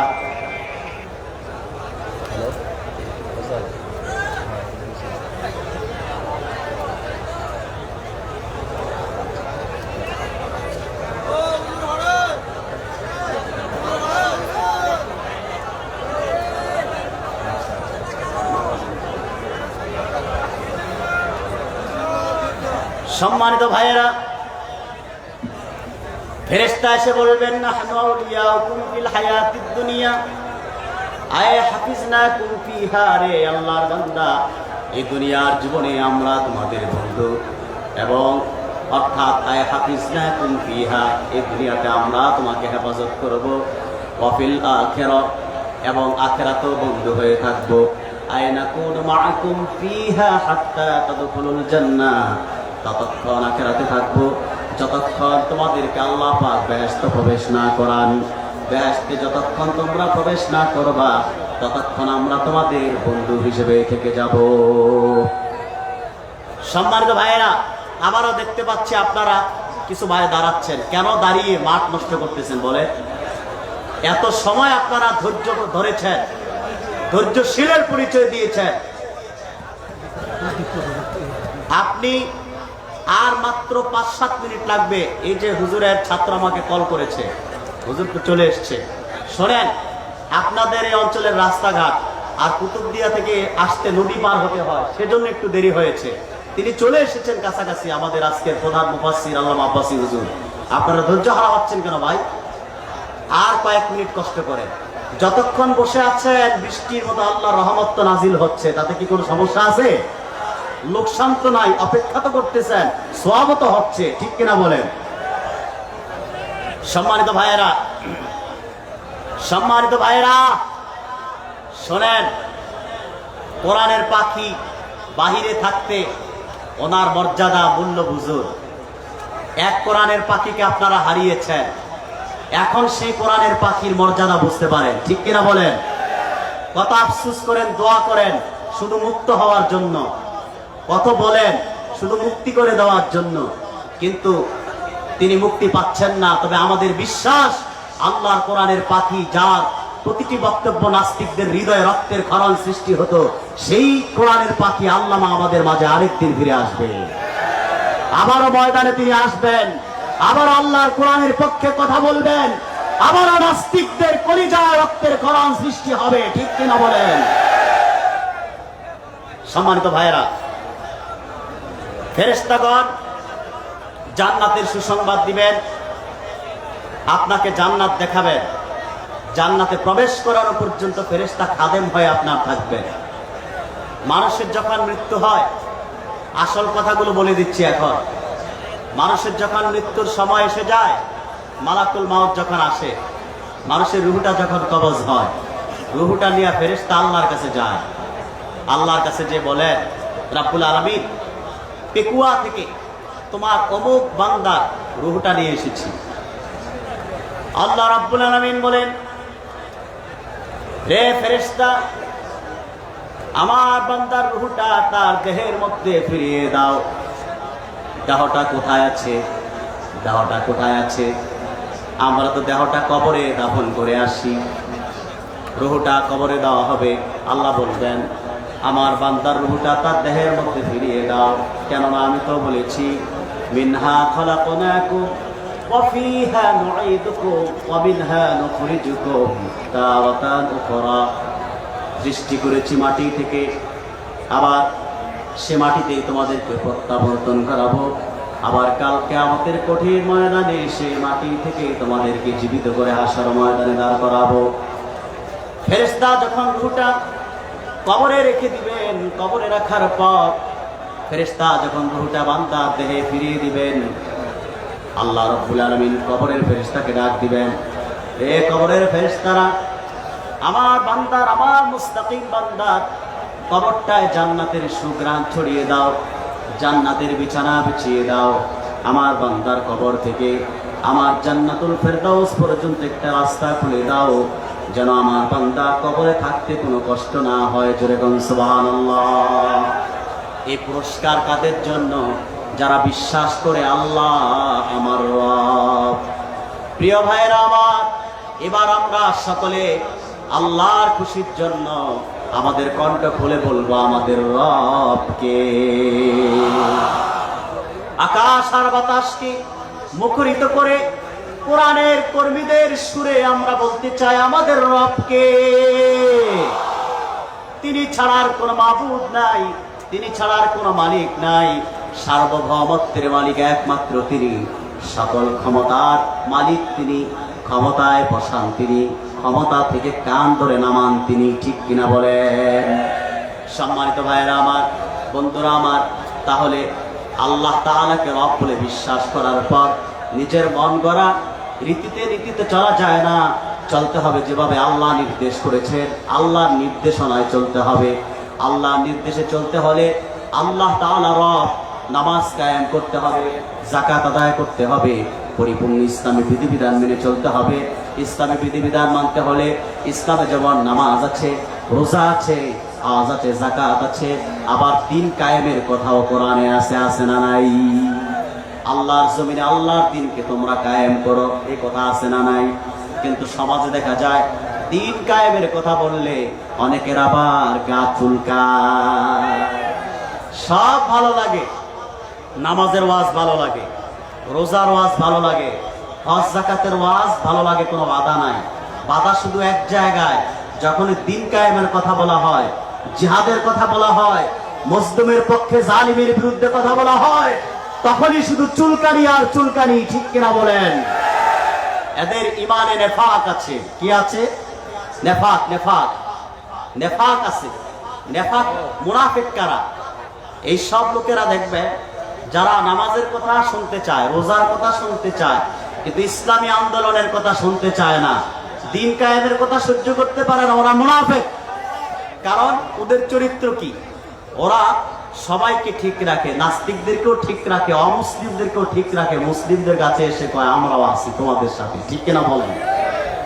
ওদের চরিত্র আল্লাহ পাক এই মহাগ্রন্থ কালামের মধ্যে সূরাতুল বাকারার শুরুতে তুলে ধরেছেন। ওয়াইদা লাকুল্লাযীনা আমানু ক্বালু আমান্না وَإِذَا خَلَوْا إِلَى شَيَاطِينِهِمْ قَالُوا إِنَّا مَعَكُمْ إِنَّمَا نَحْنُ مُسْتَهْزِئُونَ। যখন মুনাফিকরা কাফেরদের কাছে যায়, মুসলমানদের কাছে যখন আসে, তখন বলে আমরা ঈমান এনেছি, আমরা তোমাদের সাথে আছি।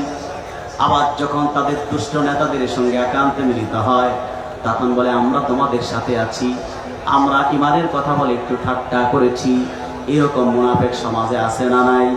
আমাদের দেশে আছে না নাই?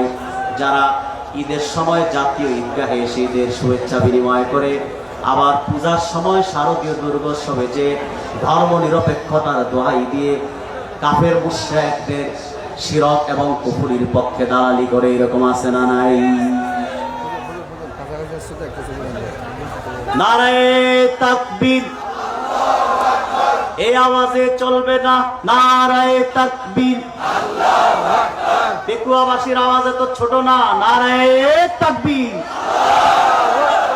বিপ্লব বিপ্লব, প্রধান অতিথির আগমন, আল্লামা আব্বাসী হুজুরের আগমন। নারায়ে তাকবীর, কোরআনের পাখি আল্লামা আব্বাসী হুজুরের আগমন। শুভেচ্ছা স্বাগতম, আল্লামা আব্বাসী হুজুরের আগমন। নারায়ে তাকবীর, পেকুয়াবাসীর পক্ষ থেকে, পেকুয়াবাসীর পক্ষ থেকে, দক্ষিণ চট্টগ্রামবাসীর পক্ষ থেকে নারায়ে তাকবীর, নারায়ে তাকবীর। সম্মানিত হাজিরিন, আমি সকলকে ধৈর্য ধরে বসার জন্য আহ্বান করছি। আপনি একটু ধৈর্য ধরে বসুন।